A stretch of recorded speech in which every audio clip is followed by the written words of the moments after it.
नमस्कार, news point लेकर हाजिर हूं मैं राजीव। दोस्तों, प्रधानमंत्री नरेंद्र मोदी एक बार फिर विदेश दौरे पर निकल गए हैं और इस समय सोशल मीडिया पर वो तस्वीरें छाई हुई हैं जिनमें अप्रवासी भारतीय रंग बिरंगे कपड़ों में सजे नरेंद्र मोदी के स्वागत के लिए तैयार हो रहे हैं। और उसके बाद से जो तस्वीरें आई उसमें नरेंद्र मोदी डांस का लुत्फ उठा रहे हैं, ये देखिए। और यहाँ ये पोलैंड पहुँचे हैं नरेंद्र मोदी और वहाँ की तस्वीर है जहाँ पर नरेंद्र मोदी लुत्फ़ उठा रहे हैं भारतीय अप्रवासी भारतीयों के रंग बिरंगे कपड़े में। और ये सब एक अलग कहानी। देखिए, तालियां बजा रहे हैं।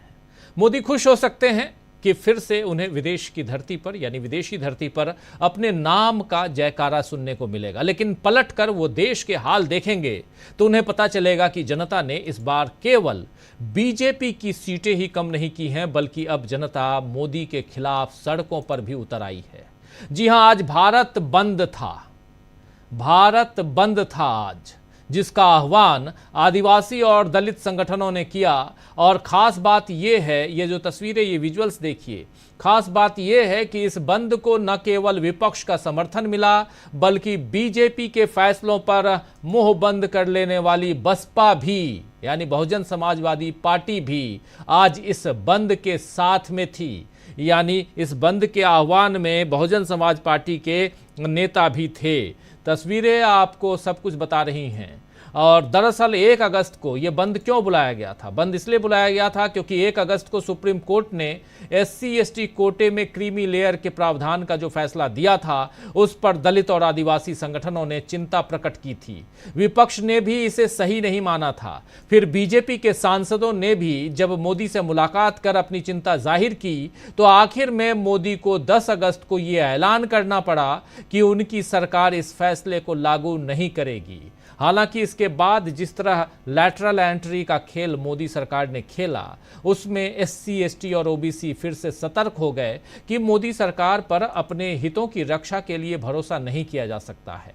आज देश के कई राज्यों में बंद को जिस तरह से समर्थन मिला, खासकर बिहार, उत्तर प्रदेश, राजस्थान और मध्य प्रदेश जैसे हिंदी भाषी क्षेत्रों में और बीजेपी शासित राज्यों में कह सकते हैं बंद का असर दिखा है। उससे साफ समझ में आ रहा है कि बीजेपी के खिलाफ नाराजगी बढ़ रही है। 4 जून के बाद से ये नाराजगी और बढ़ गई है, ये साफ दिखाई देता है। सरकार इस बंद को विपक्ष की साजिश बता रही है या इसे महत्व नहीं दे रही है। यानी कहीं ना कहीं मोदी जनता को समझने की भूल कर रहे हैं और आने वाले चुनावों में ये भूल बीजेपी को बहुत भारी पड़ सकती है। वैसे चुनावों की तैयारी में अब कांग्रेस भी जुट गई है। राहुल गांधी आज श्रीनगर पहुंच गए हैं और कल उनकी कांग्रेस कार्यकर्ताओं के साथ बैठक है। ये तस्वीरें देखिए, श्रीनगर की तस्वीरें। राहुल गांधी के इंतजार में यहां सड़कों पे लोग उमड़ पड़े हैं और राहुल गांधी का इंतजार कर रहे हैं। ये राहुल गांधी ऑलरेडी अब श्रीनगर पहुंच चुके हैं। ये तस्वीरें वहीं की हैं और यहां पर अब कल राहुल गांधी कांग्रेस कार्यकर्ताओं से मुलाकात करेंगे, उनके साथ बैठक करेंगे। राहुल गांधी के साथ साथ मल्लिकार्जुन खड़गे भी इस यात्रा में गए हुए हैं। ये तस्वीरें, ये विजुअल अभी आप देख रहे थे, हाथ हिलाते हुए राहुल गांधी। भारत जोड़ो यात्रा के बाद राहुल गांधी को लेकर जम्मू कश्मीर और लद्दाख तीनों ही जगहों पर माहौल काफी बदल गया है। देखना यह है कि इसका नुकसान बीजेपी को किस तरह होता है। वहीं आज झारखंड में भी बीजेपी के लिए एक झटके की खबर आई है। झारखंड मुक्ति मोर्चा में अपने अपमान की बात उठाने वाले चंपाई सोरेन को बीजेपी भगवा पटका नहीं पहनाना चाहती थी, लेकिन चंपाई सोरेन ने पिछले 2-4 दिनों में शायद ये समझ लिया कि बीजेपी के साथ जाने से नुकसान होगा। एक तरफ बीजेपी भी नहीं पहनाना चाहती थी, ये यहाँ इसलिए कह रहा हूँ क्योंकि 4 दिन तक रहे और वो भाव मिला नहीं चंपाई सोरेन को, जो भाव मिलना चाहिए था, जिसका ये इंतजार कर रहे थे। बाद में इन्होंने कहा कि चश्मा बनवाने के लिए दिल्ली गए थे जी, हम तो लौट आए हैं, इसलिए अब वो अपनी नई पार्टी बनाने जा रहे हैं। यानी चंपाई सोरेन ने यह ऐलान कर दिया है कि अब वो अपनी नई पारी शुरू करेंगे, अपनी नई पार्टी बनाएंगे। हो सकता है कि 1-2 दिनों में पार्टी का नाम, उसकी घोषणा भी वो कर दें कि इनकी पार्टी का नाम क्या होगा। आप जानते हैं कि झारखंड में इसी साल चुनाव होने हैं और इसके साथ साथ महाराष्ट्र में भी विधानसभा चुनावों के ऐलान का इंतजार है, लेकिन वहां के हालात बीजेपी के पसीने छुड़ा रहे हैं। दोस्तों, बदलापुर की घटना से सीएम शिंदे बैकफुट पर हैं। बदलापुर में जो घटना घटी बच्चियों के साथ, उस घटना के बाद सीएम शिंदे जो हैं, वो महाराष्ट्र के सीएम वो बैकफुट पर हैं। आज इसी मसले पर अभी से थोड़ी देर पहले राहुल गांधी ने ट्वीट किया है। राहुल गांधी ट्वीट में क्या कुछ लिखते हैं जरा देख लीजिए। राहुल गांधी लिखते हैं, पश्चिम बंगाल, उत्तर प्रदेश, बिहार के बाद महाराष्ट्र में भी बेटियों के साथ शर्मनाक अपराध सोचने पर मजबूर करते हैं कि हम एक समाज के तौर पर कहां जा रहे हैं। बदलापुर में 2 मासूमों के साथ हुए अपराध के बाद उनको इंसाफ दिलाने के लिए पहला कदम तब तक नहीं उठाया गया जब तक जनता न्याय की गुहार करते हुए सड़क पर नहीं आ गई। क्या अब एफआईआर तक दर्ज कराने के लिए आंदोलन करने पड़ेंगे? आखिर पीड़ितों के लिए पुलिस थाने तक जाना भी इतना मुश्किल क्यों हो गया है? न्याय दिलाने से अधिक प्रयास अपराध छिपाने के लिए किया जाता है, जिसका सबसे बड़ा शिकार महिलाएं और कमजोर वर्ग के लोग होते हैं। एफआईआर दर्ज नहीं होना न सिर्फ पीड़ितों को हतोत्साहित करता है, बल्कि अपराधियों का हौसला भी बढ़ाता है। सभी सरकारों, नागरिकों और राजनीतिक दलों को गंभीर मंथन करना होगा कि समाज में महिलाओं को सुरक्षित माहौल देने के लिए क्या कदम उठाए जाएं। न्याय हर नागरिक का अधिकार है, उसे पुलिस और प्रशासन की मर्जी का मोहताज नहीं बनाया जा सकता। इतना बड़ा लेकिन बहुत महत्वपूर्ण ट्वीट यहां पर राहुल गांधी का बदलापुर में जो घटना घटी है वो शर्मसार करती है उस प्रशासन को, वहां की पुलिस को, प्रशासन को और सरकार को। ऐसी ही घटना आपने पिछले दिनों, जिस पर अभी विराम नहीं लगा है, वो है कोलकाता में। वो उस घटना की चर्चा भी हम लोग कर चुके हैं। महिलाओं के साथ, बच्चों के साथ जो अपराध हो रहे हैं, उन अपराधों पर कैसे लगाम लगे, इसकी चिंता करते हुए राहुल गांधी ने ये ट्वीट किया है। और इस वक्त राहुल गांधी श्रीनगर में हैं। और दूसरी तरफ आपने देख लिया तो महाराष्ट्र की बात आपने सुन ली, आपने देख लिया झारखंड में चंपाई सोरेन ने अब अपना फैसला बदल लिया है। वो बीजेपी में नहीं जा रहे हैं, बल्कि वो अपनी पार्टी बना रहे हैं। तीसरी तरफ आज भारत बंद, और भारत बंद के कारण लोग सड़कों पे निकले और सीधा मोदी सरकार के खिलाफ हल्ला बोल कर रहे थे। लेकिन सिर्फ हल्ला बोल कर देना, सड़कों पे निकल के चले आना, यही मायने नहीं रखता है। मायने जो है वो उसके बहुत अंदर तक उसको समझने की जरूरत है। आइए दोस्तों, तो बीजेपी के लिए कहीं से भी राहत की खबर नहीं है। ऊपर से जनता जिस तरह आज बीजेपी के खिलाफ सड़क पर उतरी है, उसके बाद मोदी किस तरह अपनी सत्ता संभालेंगे। मोदी विदेश निकल गए हैं। जब जब देश में कोई गंभीर समस्या उत्पन्न होती है, आखिर नरेंद्र मोदी विदेश क्यों निकल जाते हैं? और ऐसी घटनाओं पर नरेंद्र मोदी चुप्पी क्यों साध लेते हैं? ये एक बड़ा सवाल है। इन सवालों का जवाब ढूंढेंगे, खोजेंगे। आइए जरा सीधे चलते हैं हमारे तमाम साथियों के बीच और परिचय करवाता हूं आपका हमारे पैनलिस्ट साथी जो इस वक्त जुड़े हुए हैं। देखिए, इस वक्त 4 वरिष्ठ साथी जुड़े हुए हैं हमारे साथ। समीरात्मज मिश्र जी हैं, हमारे साथ राहुल लाल जी हैं, प्रशांत टंडन जी हैं और अमलेंदु उपाध्याय जी हैं। आप चारों का स्वागत है, इस्तकबाल है। स्वागत इस्तकबाल अब तमाम दोस्त साथी शुभचिंतक आप सबका जो अब तक जुड़ चुके हैं, जो जुड़ने वाले हैं इस कार्यक्रम में। सीधे आना चाहता हूं समीर जी आपके पास। समीर जी, आज भारत बंद के कारण लोग सड़कों पे, और भारत बंद किसके खिलाफ? सुप्रीम कोर्ट के फैसले के खिलाफ। और साफ साफ यहां चुनौती सुप्रीम कोर्ट को भी और चुनौती सरकार को भी। कैसे देखा जाए इसको?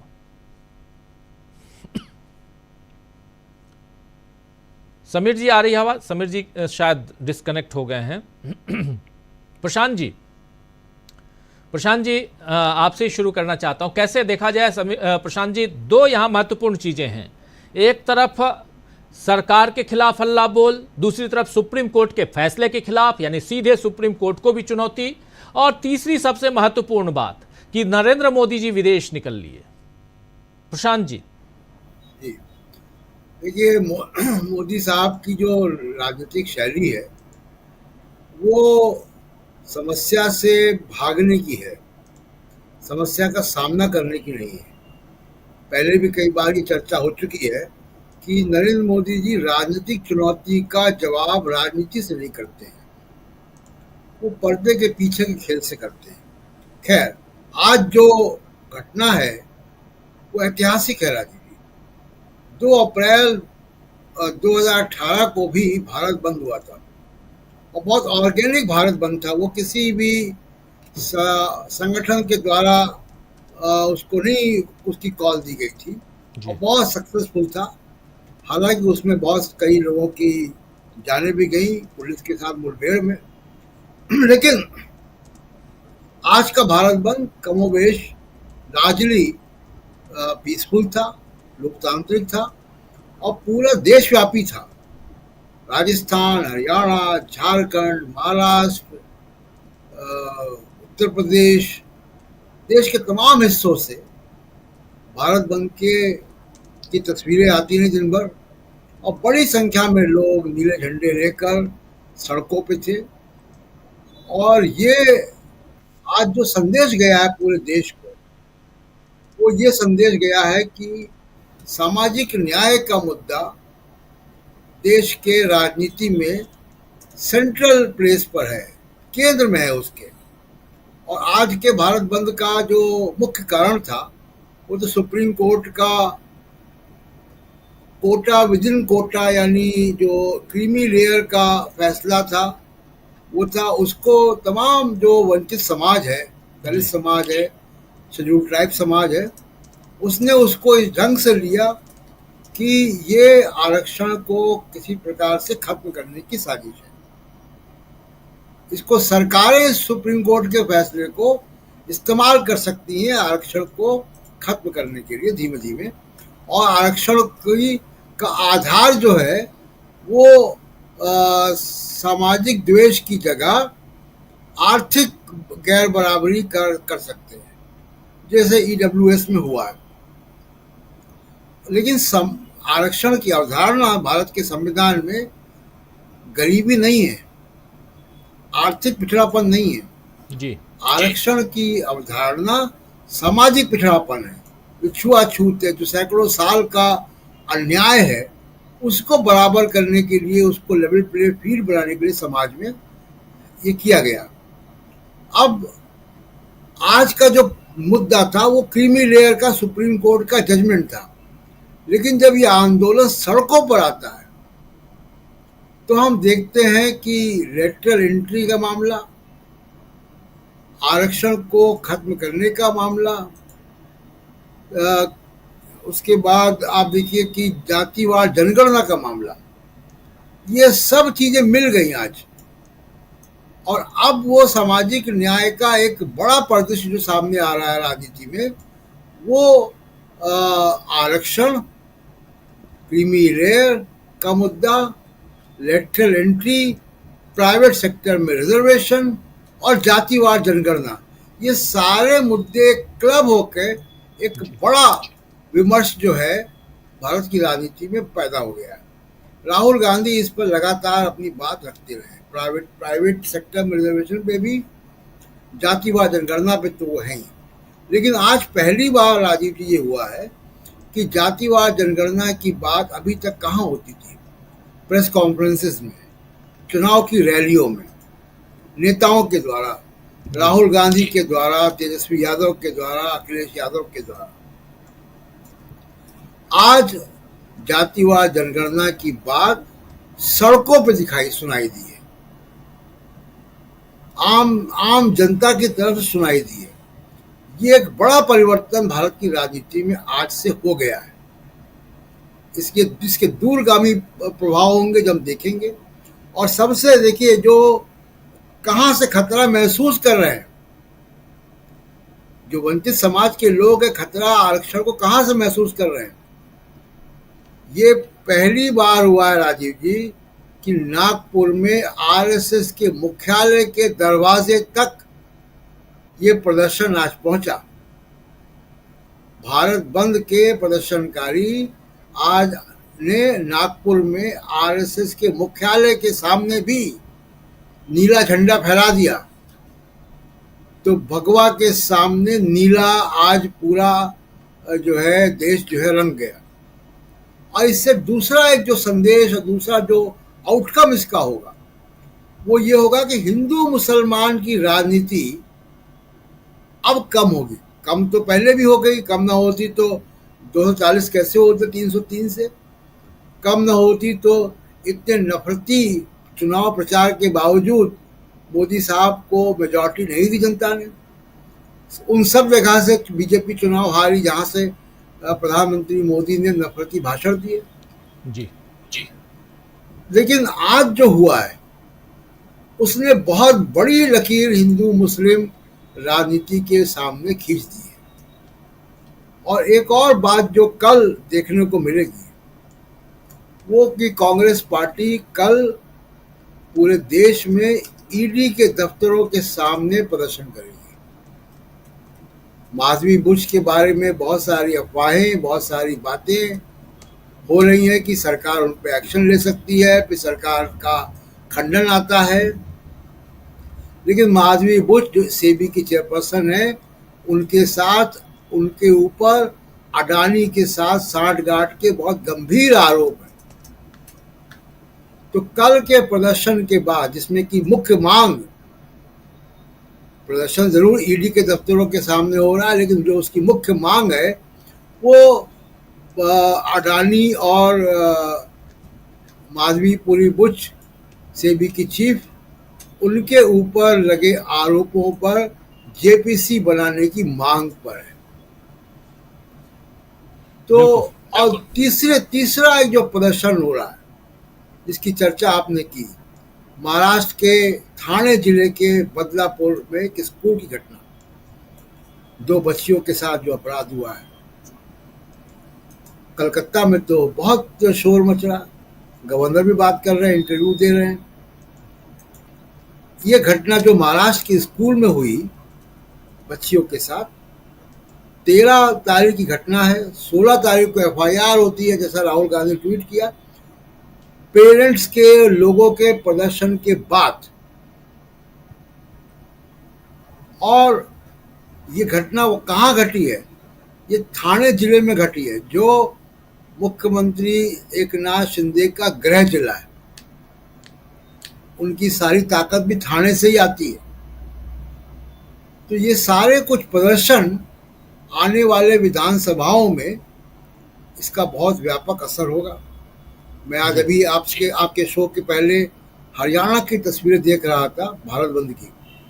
पूरे हरियाणा में प्रदर्शन हुए हैं।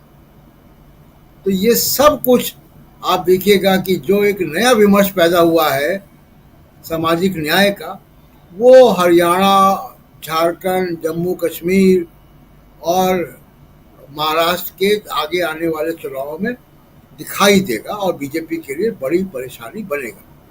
जी, बीजेपी के लिए बड़ी परेशानी खड़ी होने वाली है, क्योंकि सड़कों पे जनता है और नरेंद्र मोदी विदेश में हैं। ये अपने आप में, अगर ये सोचिए आप, इस लाइन को जरा इस पर गौर फरमाइए कि नरेंद्र मोदी विदेश में और देश में सड़कों पर जनता है। कैसा लग रहा है सुनने में? अच्छा तो नहीं लग रहा होगा। नरेंद्र मोदी की तस्वीर जरा ले आइए, गाने सुन रहे हैं, डांस देख रहे हैं, तालियां बजा रहे हैं। जरा उस तस्वीर को भी ले आइए। ये उतरते हैं, ये इस तस्वीर को देखिए। इस तस्वीर में आप देख रहे हैं नरेंद्र मोदी यहाँ डांस देख रहे हैं। इस गाने को मैं नहीं सुना पा रहा हूँ, हम लोग नहीं सुना पा रहे हैं, इसलिए क्योंकि कॉपीराइट का मामला आ जाता है। लेकिन ये आप देखकर समझ रहे होंगे कि दांडिया टाइप का कुछ चल रहा है और हिंदी गाने पे है और गुजराती गाने पे ये पूरा डांस चल रहा है। बहुत अच्छी बात है, भारतीय कला संस्कृति का प्रसार हो रहा है, दुनिया के कोने कोने में होता रहा है। आज के ज़माने से नहीं, उस ज़माने से जब हम अंग्रेज़ों के गुलाम थे तब भी। और लेकिन ये नरेंद्र मोदी जी विदेश पहुंचे हैं, विदेश में पोलैंड पहुंचे हुए हैं, वहाँ की ये तस्वीर है। लेकिन इस तस्वीर के क्या मायने निकाले जाए? इस तस्वीर के मायने, एक मायने तो ये है कि नरेंद्र मोदी खुश हैं, उनको अच्छा लगता है विदेश घूमना। जब देखो तब 15 दिन में विदेश निकल जाते हैं। लेकिन अपने देश में जो हो रहा है उसकी चिंता कौन करे आखिर? क्या उसकी चिंता करने के लिए राहुल गांधी बैठे हुए हैं? प्रधानमंत्री तो है नहीं वो। राहुल गांधी देश के नेता प्रतिपक्ष हैं, प्रधानमंत्री नहीं है, तो वो क्यों चिंता करें? और उनसे क्यों आप पूछेंगे कि बदलापुर पर उन्होंने क्यों नहीं कुछ कहा, उन्होंने कलकत्ता पर क्यों नहीं कहा, उन्होंने मणिपुर पर क्यों नहीं कहा। ये सारे सवाल तो पूछना चाहिए नरेंद्र मोदी से। खैर, इन तमाम जगहों पर न सिर्फ कहा है बल्कि मणिपुर तो 3-3 बार हो आए हैं। समीर जी, आपके पास जल्दी से आना चाहता हूं, फिर राहुल लाल जी के पास आता हूं। सड़क पे जनता पहुंच चुकी है और बैकफुट पर नरेंद्र मोदी की सरकार ऐसे है कि एक नहीं बल्कि 3 अपने फैसले वापस करने पड़ते हैं, जिसमें लेटरल एंट्री का फैसला भी है। एक ये बहुत महत्वपूर्ण, जिसके लिए आज जिस सड़क पे जनता थी, भारत बंद का आह्वान किया गया था, वो था 1 अगस्त को आए सुप्रीम कोर्ट के फैसले, जिसमें SC/ST के मामले में क्रीमी लेयर और उसमें आरक्षण, यानी आरक्षण में आरक्षण, इस फैसले पर रोक तो लगा दी गई है इधर सरकार की तरफ से, लेकिन यह फैसला वापस ले सुप्रीम कोर्ट और आगे ऐसी हरकत ना हो, इसके लिए सड़क पर जनता थी। सीधे शब्दों में कहा जाए तो सड़क पे जनता, नरेंद्र मोदी विदेश में और यहां देश में सड़कों पे जो जनता है उसके जो हालात हैं उस पर चिंता यहां जरूरी है और वही हम कर रहे हैं। लेकिन यहां इसके सियासी मायने भी टटोलने की कोशिश। समीर जी, कैसे देखा जाए इस पूरे घटनाक्रम को?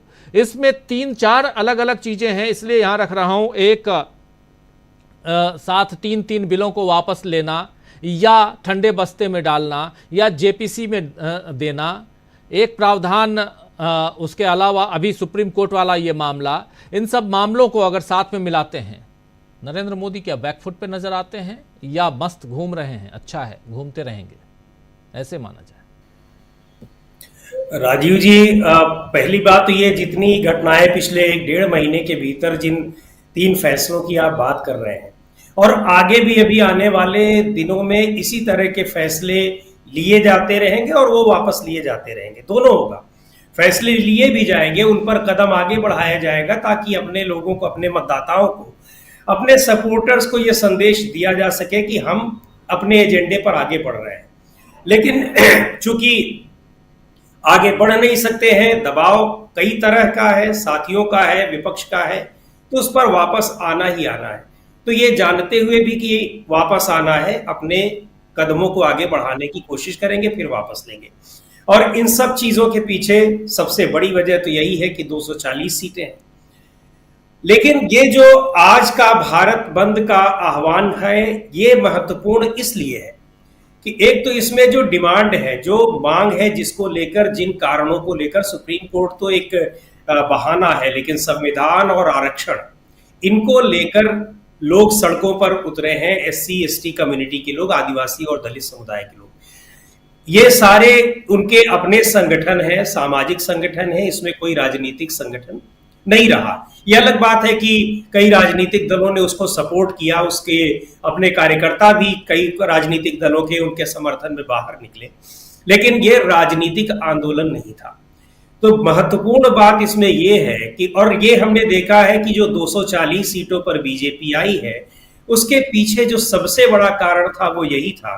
उसके तमाम और कारणों को अगर हम एक बार इग्नोर कर दें तो सबसे बड़ा कारण ये रहा कि जो संविधान बदलने और आरक्षण खत्म करने को लेकर लोगों की जो आशंकाएं थी, उन आशंकाओं की वजह से बीजेपी इस जगह पर आई है, जिसकी वजह से वो तमाम अपने मनचाहे फैसले ले नहीं पा रही है, कदम भले आगे बढ़ा रही है। और दूसरी बात, उस चुनाव के बाद भी बीजेपी लोगों के अंदर का यह भ्रम, या उसको चाहे भ्रम कहे, बीजेपी तो अफवाह कहती है, लेकिन लोगों का भ्रम, गलतफहमी या उनके अंदर जो एक डर है, उसको अभी तक खत्म नहीं कर पाई।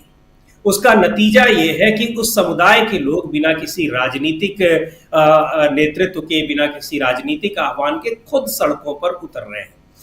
तो ये आने वाले दिनों में बीजेपी के लिए बहुत ही खतरनाक एक संकेत है, राजनीतिक रूप से उसके लिए एक खतरनाक संकेत है कि जिस वर्ग को आपने अपनी तरफ करने की 10 साल में कोशिश की और उसमें सफल भी रहे काफी हद तक, बहुत ज्यादा तो नहीं लेकिन काफी हद तक सफल रहे, इतना सफल रहे कि आपने 2-2 बार पूर्ण बहुमत की सरकार बनाई, लेकिन एक झटके में वो वर्ग आपसे इतना दूर चला गया कि उसने आपको 240 पर पहुंचा दिया और अभी भी वो वर्ग आपसे दूरी बनाए हुए है और अब लगता है कि वो अब आपके साथ आने वाला नहीं है।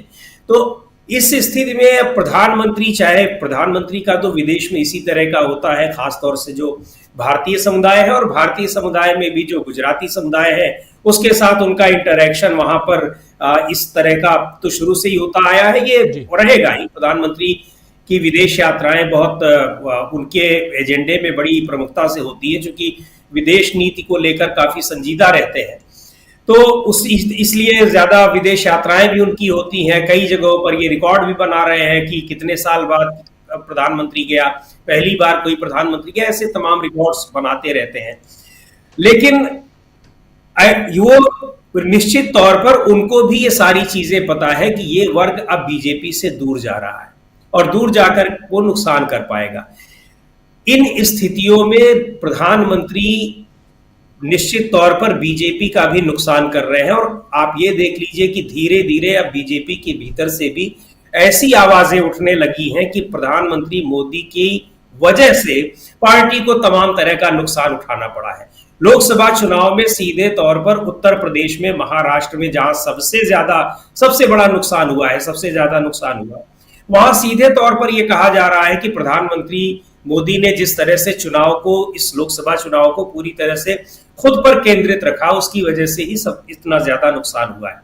ये बात वो मानने को तैयार नहीं है, और लेकिन पार्टी के भीतर ये बहुत मुखरता से ये बातें चल रही हैं, लगातार चल रही हैं। आने वाले दिनों में ये और तेजी से होंगी, और खासकर हरियाणा और महाराष्ट्र चुनाव के बाद तो ये इस तरह की जो आवाजें हैं, जो लोग इस आवाजें उठा रहे हैं, वो फिर सार्वजनिक तौर पर वो आवाजें उठने लगेंगी।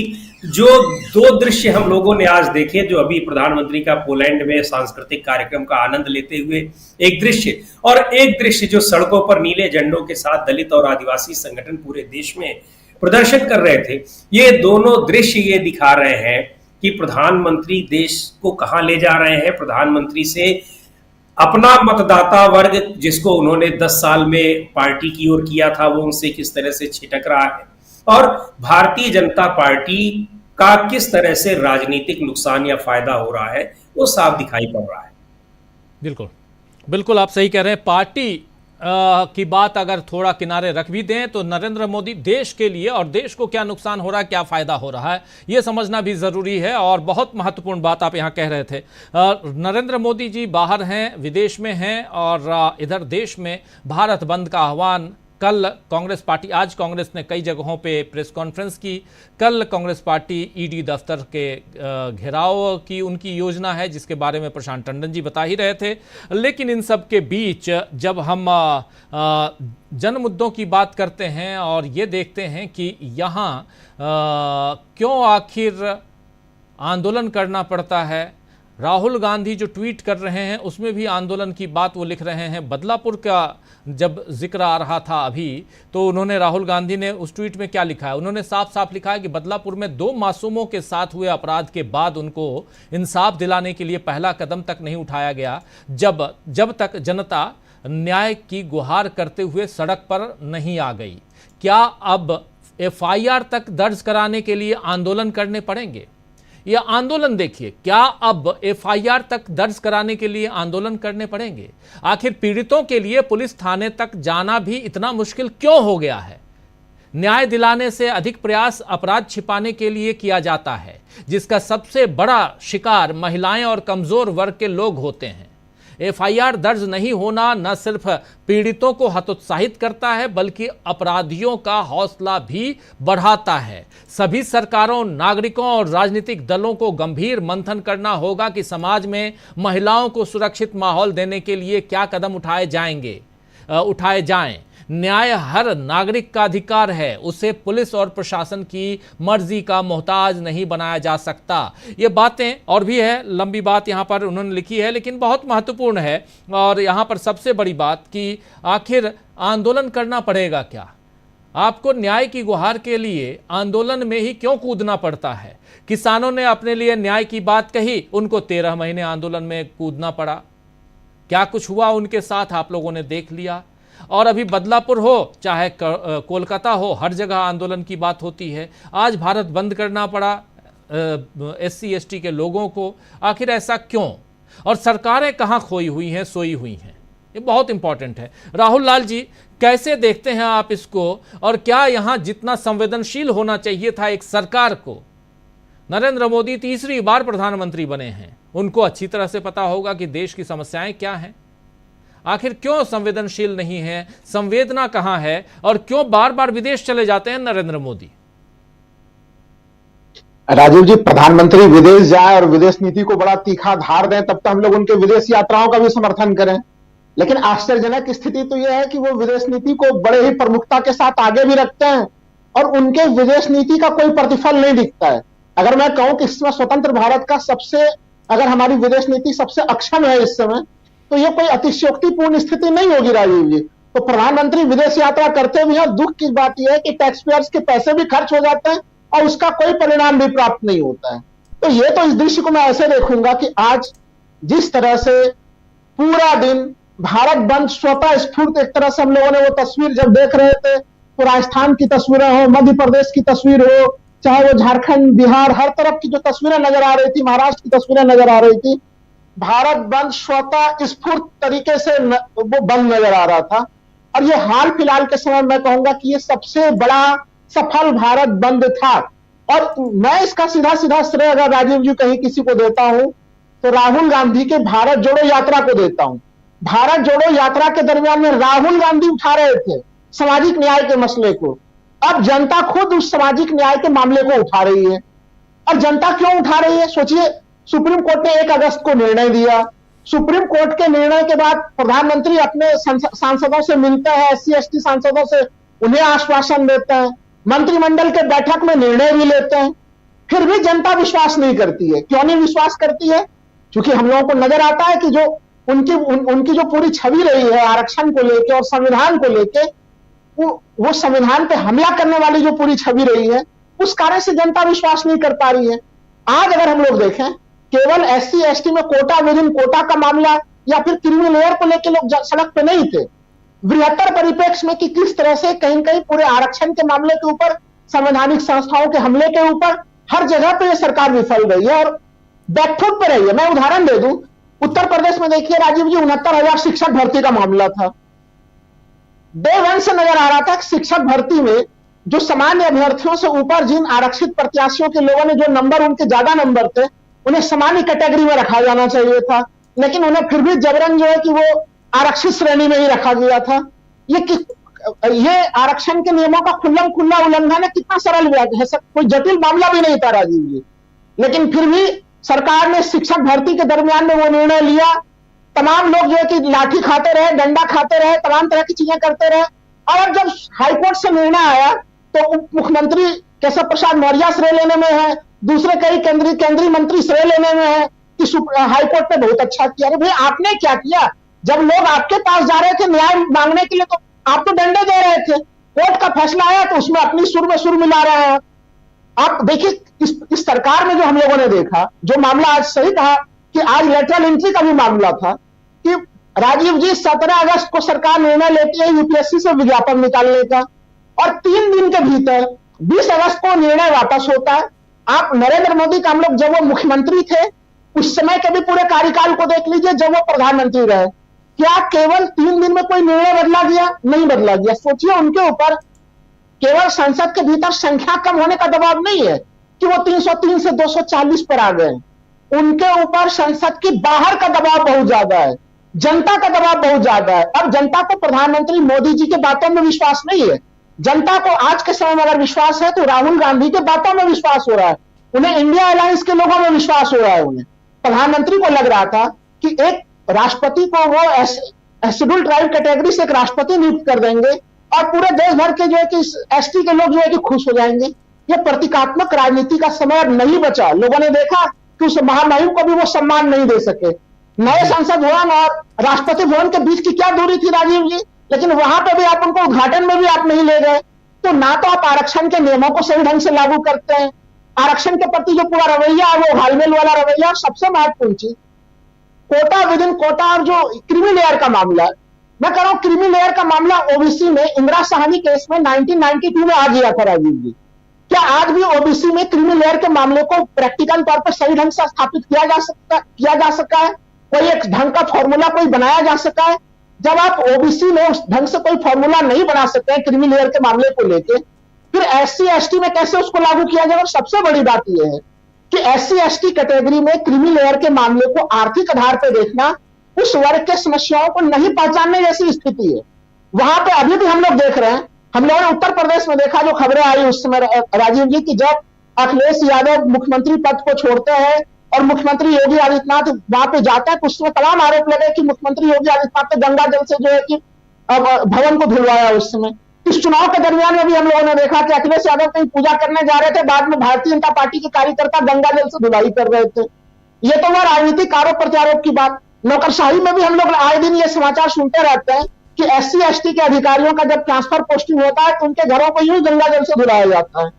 तो ये जो अस्पृश्यता की स्थिति है, जो देखिए हमारे संविधान निर्माताओं ने सामाजिक पिछड़ापन और शैक्षिक पिछड़ापन इसको कहीं न कहीं बिल्कुल मूलभूत आधारभूत मामला बनाया था, उसको आप जब सीधे सीधे वहां पे क्रीमी लेयर का फॉर्मूला डाल देते हैं तो फिर वो मामला बिल्कुल बिगड़ जाता है। और इस मामले पे मायावती जी की एक टिप्पणी हमें अभी भी याद आ रही है।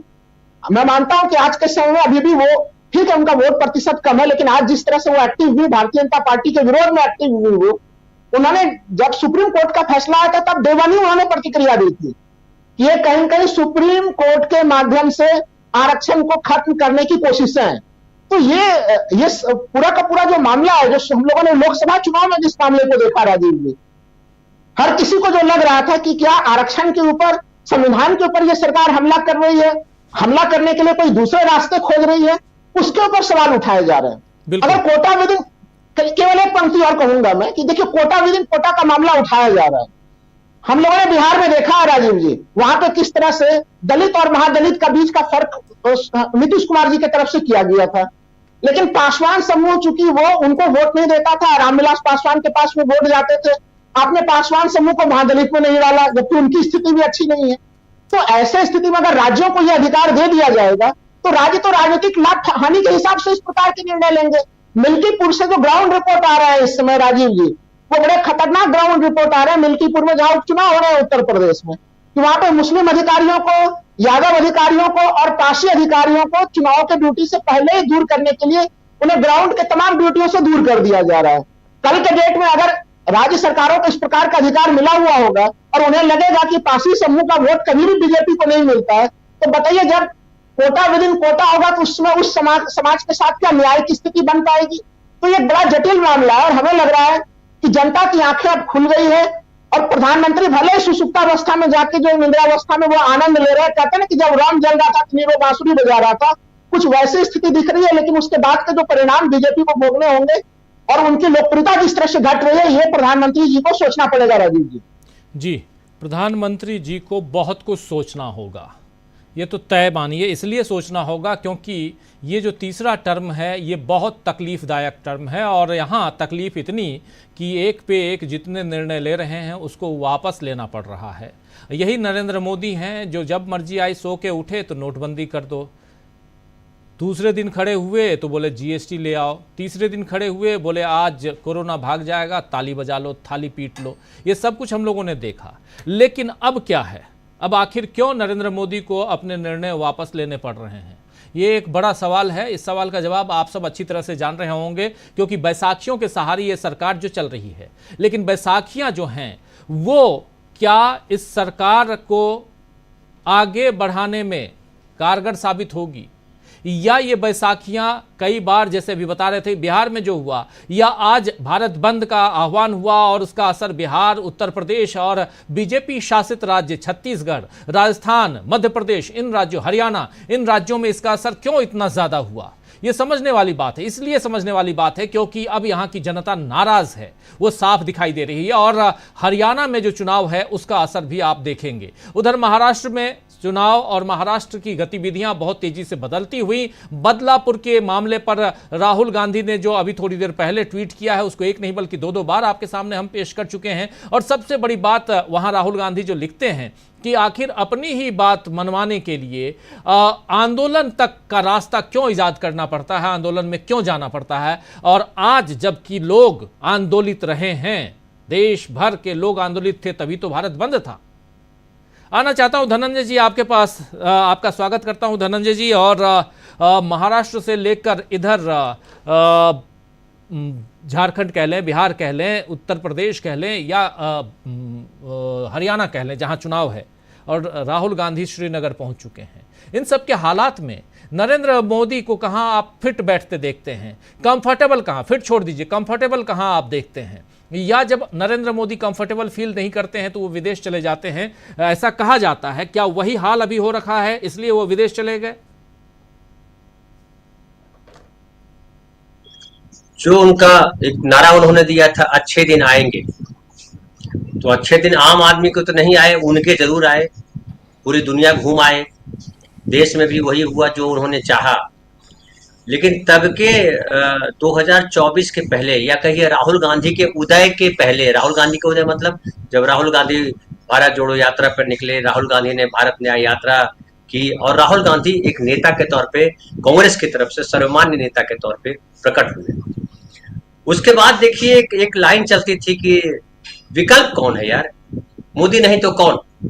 तो जब मोदी नहीं तो कौन, और जब आ गया मोदी नहीं तो राहुल, ये जब आया तो थोड़ा सा मोदी जी की चिंता बढ़ने लगी। फिर देखिए उनके पास दो लोक लुभावन नारे थे, एक तो धारा, जिसको अनुच्छेद कहा जाना चाहिए सही मायने में, लेकिन सब लोग बोलते थे धारा 370, अनुच्छेद 370 वो खत्म नहीं हुआ तो देश तो जो है पता नहीं क्या हो गया। 370 जिस दिन खत्म होगा उस दिन कश्मीर हमारा हो जाएगा। कश्मीर कल जैसा था, आज उससे बदतर हालत में है। कल तो कम से कम वो राज्य था, लोग जाते थे, सेना उस तरह से नहीं थी हर जगह। आज जो है वो राज्य ही नहीं है, वो तो यूटी बना दिया गया है, और उसकी हालत अभी चुनाव कराया भी जा रहा है तो यूटी के तौर पे ही, जिसको पूर्ण राज्य का दर्जा था, पूर्ण राज्य क्या, विशेष राज्य का दर्जा था, विशेष एग्रीमेंट के तहत वो राज्य बना था, वो अभी वो राज्य का दर्जा भी उसके पास नहीं है। हर चीज के लिए, जैसे एलजी दिल्ली, केजरीवाल जी रोज चिचियाते रहते हैं और जो है रोज लगता है कि एलजी साहब ही शासन कर रहे हैं, सही शासक तो एलजी साहब है। विधायक भले किसी के पास हो, जनता ने भले किसी को वोट दिया हो, वैसे ही जम्मू कश्मीर में होने वाला। अब ये किससे भी अनुमान लगाइए कि फिर राम मंदिर एक लोकप्रिय लोक लुभावन था ना, वो भी राम मंदिर बन गया, वो पानी टपक गया, अयोध्या जो है क्या क्या हो गया वो सब हम लोगों ने जान लिया है। ये भी जाना कि वहां जो लाइटें लगाई गई थी सड़कों पर, उसमें किस तरह से बेईमानी हुई, उसको चोरी का नाम दिया गया, तमाम चीजें हुई। फिर फाइनली ये हुआ कि अयोध्या में भी हार गए मोदी जी, क्योंकि हर जगह मोदी जी लड़ते रहे। उन्होंने क्या कहा था याद कीजिए, जो कर्नाटक में लड़ते उन्होंने कहा था कि ये जो रेवन्ना जी को जो वोट देंगे वो मुझे ही आएगा। तो हम अयोध्या में भी जो वोट दिया उन्हें ही पड़ा, लेकिन उन लोगों ने वोट नहीं दिया, हार गए नरेंद्र मोदी अयोध्या।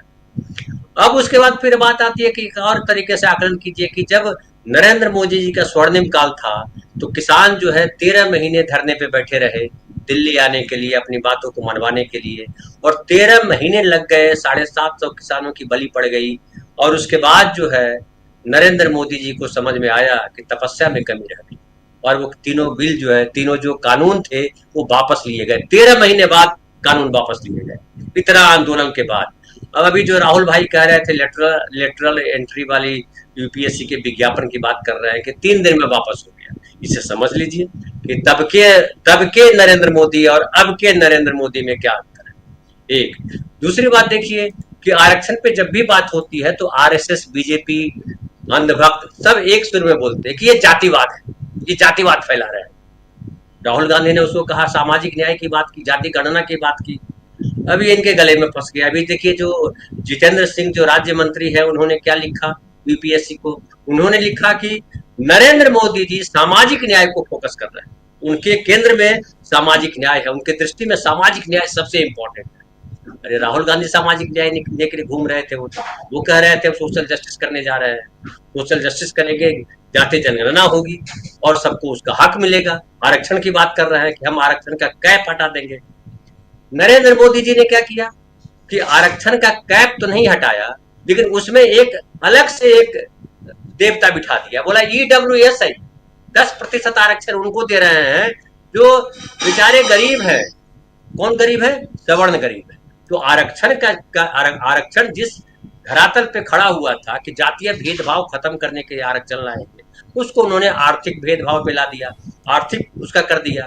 अब जो क्रीमी लेयर की बात कर रहे थे Rahul Lal ji, creamy layer OBC में जब आप लगाए हुए हो तो ओबीसी का आरक्षण क्या है भाई?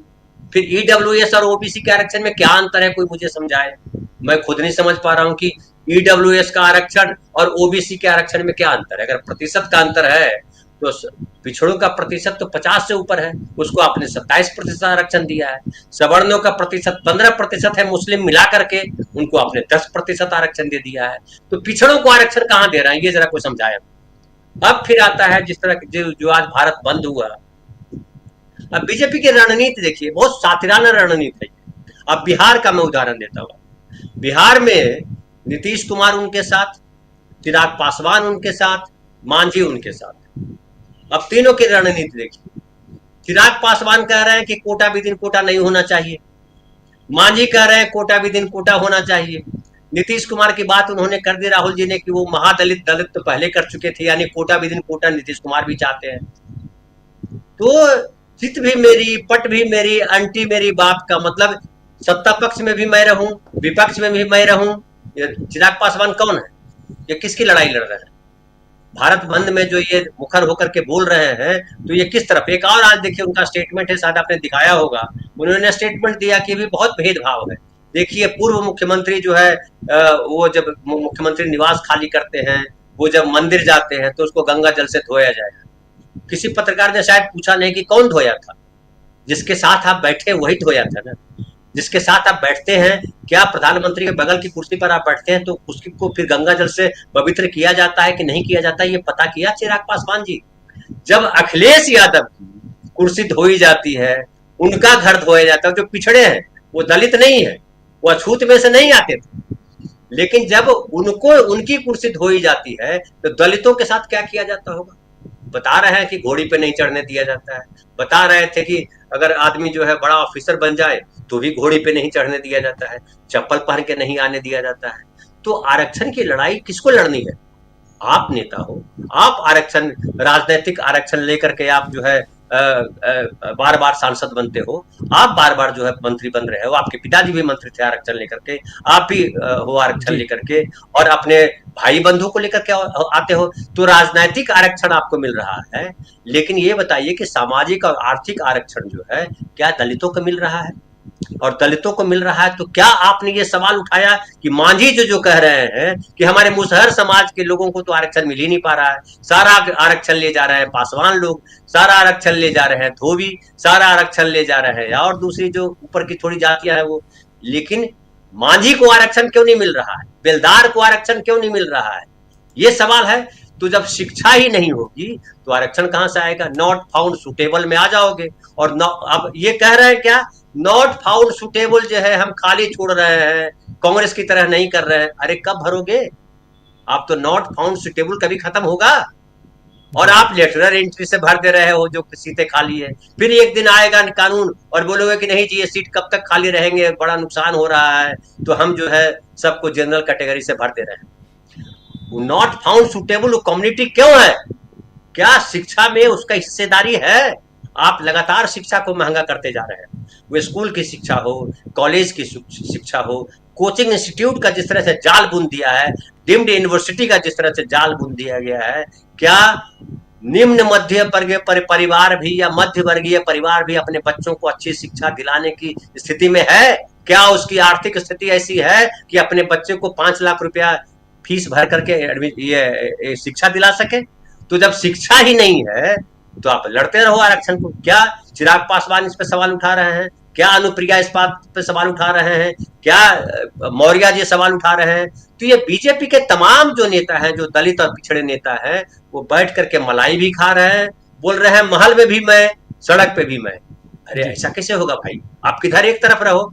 तो ये देश के नागरिकों को समझना है कि राहुल गांधी जो सवाल उठा रहे हैं सामाजिक न्याय का, वो सामाजिक न्याय और संविधान राहुल गांधी की मैं उपलब्धि मानता हूं, और ये मानता हूं कि राहुल गांधी ने देश की राजनीति को की पटरी बदल दी। जो प्लेटफॉर्म नंबर 3 पर चल रहा था वो प्लेटफॉर्म नंबर 1 पर आ गया है। जी धनंजय जी, सामाजिक न्याय और जो संविधान है, संविधान का प्रियम्बल जो है न्याय, स्वतंत्रता, समता, बंधुत्व और व्यक्ति की गरिमा, अब इसकी बात होने लगी है और यही संविधान तक रास्ता लेके जाएगा। वो भटकाने वाले से अब भटक करके बचना पड़ेगा, ये देखना है देश के नागरिकों को। जी जी बिल्कुल। देश की राजनीति में बहुत कुछ चल रहा है, बहुत उथल पुथल है और सबसे बड़ी बात कि आज़ादी के इतिहास में आप देखें, आज़ादी के बाद का जो इतिहास है हमारा, खासकर संसदीय इतिहास, और उसमें सबसे मजबूत विपक्ष इस वक्त आप देख रहे हैं। और वैसे में क्या यही कारण है, मजबूत विपक्ष होना एक महत्वपूर्ण कारण है कि नरेंद्र मोदी को बैकफुट पर आना पड़ रहा है बार बार? और दूसरी बात कि जो एजिटेशन आज हुआ भारत बंद, और इस तीसरे कार्यकाल में, नरेंद्र मोदी के तीसरे कार्यकाल में, ये इतना सफल, इसका भी असर आने वाले समय में हम देखेंगे पड़ते हुए नरेंद्र मोदी सरकार पर। जरा इसकी विवेचना भी जरूरी है। अमलेंदु उपाध्याय जी, कैसे देखा जाए भारत बंद को और इसका असर? राजीव जी देखिए, आज जो भारत बंद हुआ है तो ये बहुत सफल था। दूसरा ये कि किसी पॉलिटिकल पार्टी ने इसको आहूत नहीं किया, स्वतंत्र संगठन जो थे उन्होंने इसका आह्वान किया और राजनीतिक दलों ने इसको बाहर से समर्थन दिया। तो ये एक तरह से कहा जाए जनता के द्वारा बुलाया हुआ भारत बंद था, जो कि बहुत सफल रहा। जाहिर सी बात है राजीव जी, चूंकि आरक्षण का मसला राजनीति से जुड़ा हुआ भी है, भले ही इसमें दखल सुप्रीम कोर्ट का हो, मतलब न्यायिक दखल हो, लेकिन न्यायिक दखल के बावजूद मामला है शुद्ध रूप से राजनीतिक ही, क्योंकि राजनीति ही तय करती है कि आरक्षण मिलेगा कि नहीं मिलेगा, और राजनीति ने ही तय किया था कि आरक्षण किनको मिलेगा।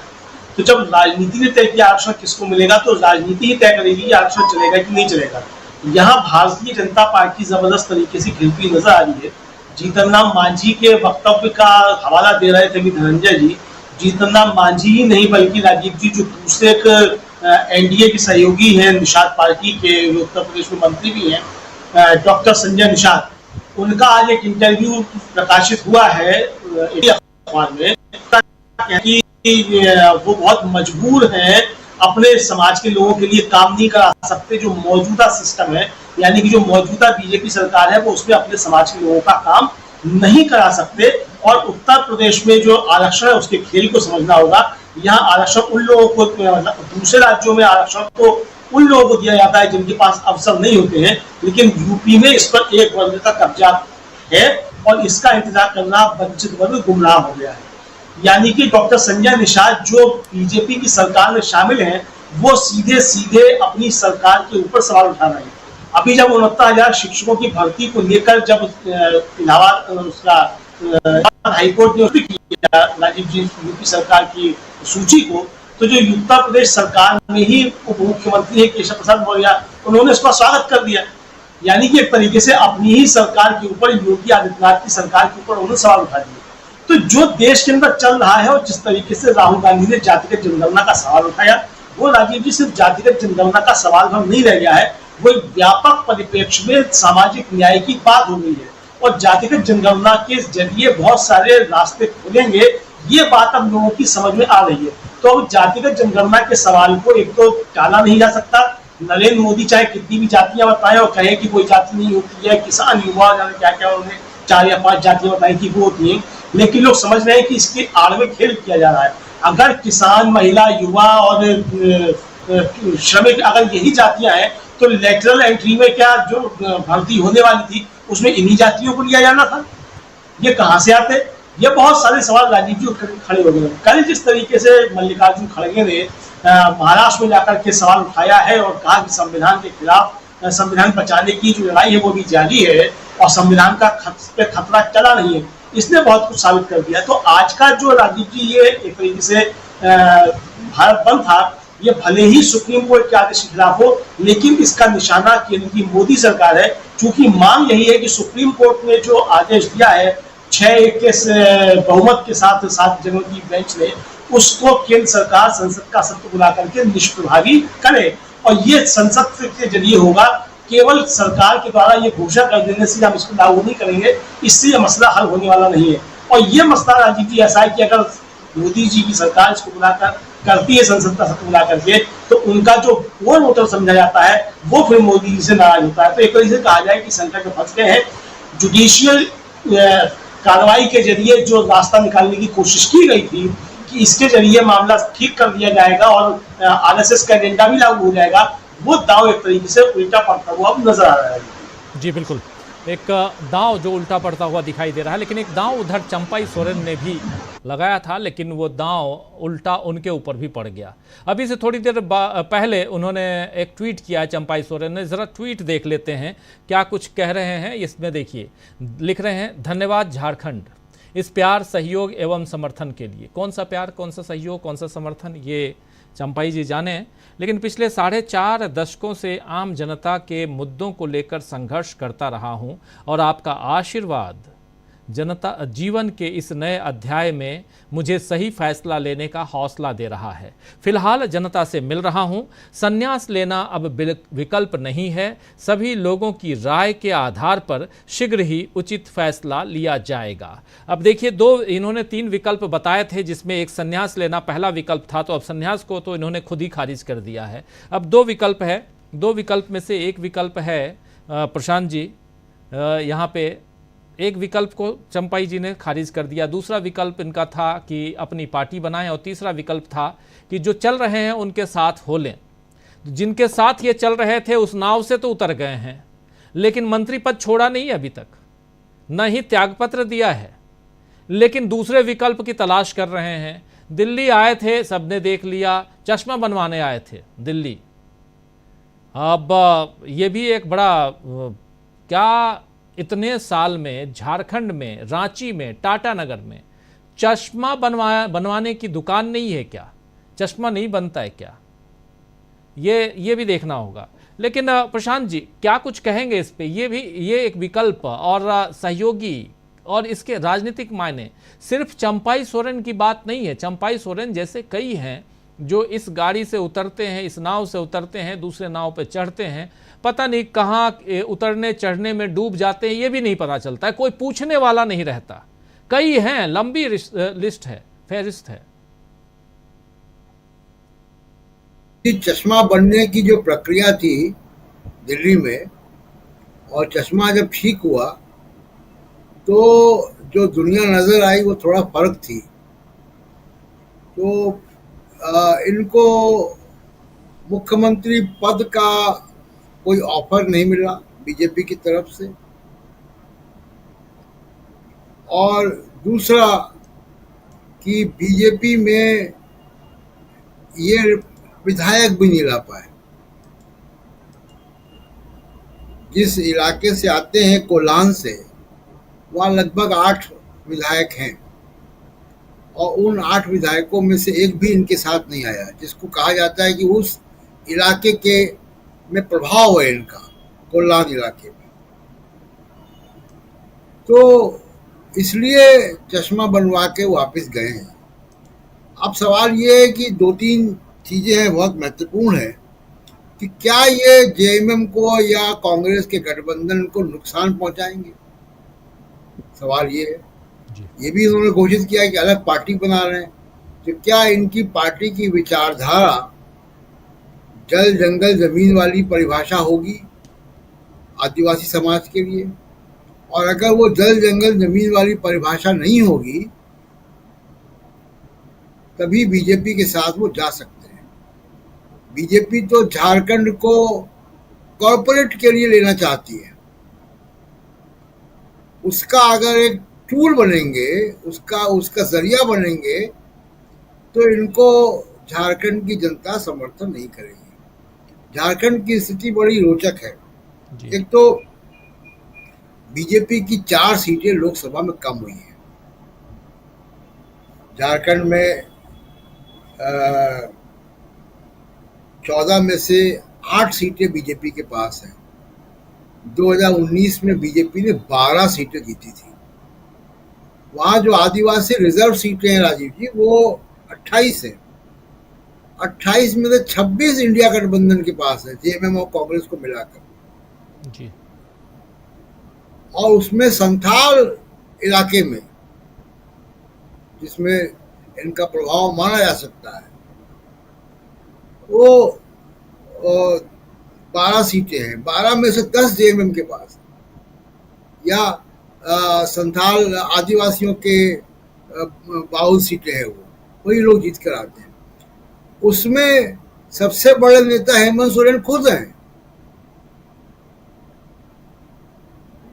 आप अगर सोरेन वर्सेस सोरेन पॉलिटिक्स करेंगे वहां पे, तो हेमंत सोरेन है, जेल होकर आए हैं, उनके एब्सेंस में आंदोलन चला है। कल्पना सोरेन ने जो है वो लीड किया, और लीड करके उन्होंने 4 सीटें बीजेपी की कम की हैं। ये कल्पना सोरेन की उपलब्धि है। अब ऐसे परिदृश्य में अगर ये लौटेंगे, अलग पार्टी बना के बीजेपी के साथ गठबंधन करेंगे, तो ये बिल्कुल गुलाम नबी आजाद या कैप्टन अमरिंदर सिंह बनेंगे। और थोड़े समय बाद बीजेपी को समझ में आ जाएगा। बीजेपी केवल अभी क्या करना चाहती है, देखिए राजीव जी, बीजेपी रोज सुबह की हेडलाइन के लिए काम करती है। मोदी जी का स्टाइल ये है कि कल सुबह की हेडलाइन मैनेज हो जाए, परसों देखेंगे।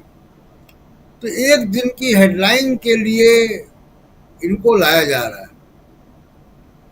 थोड़ा हलचल पैदा हो झारखंड में।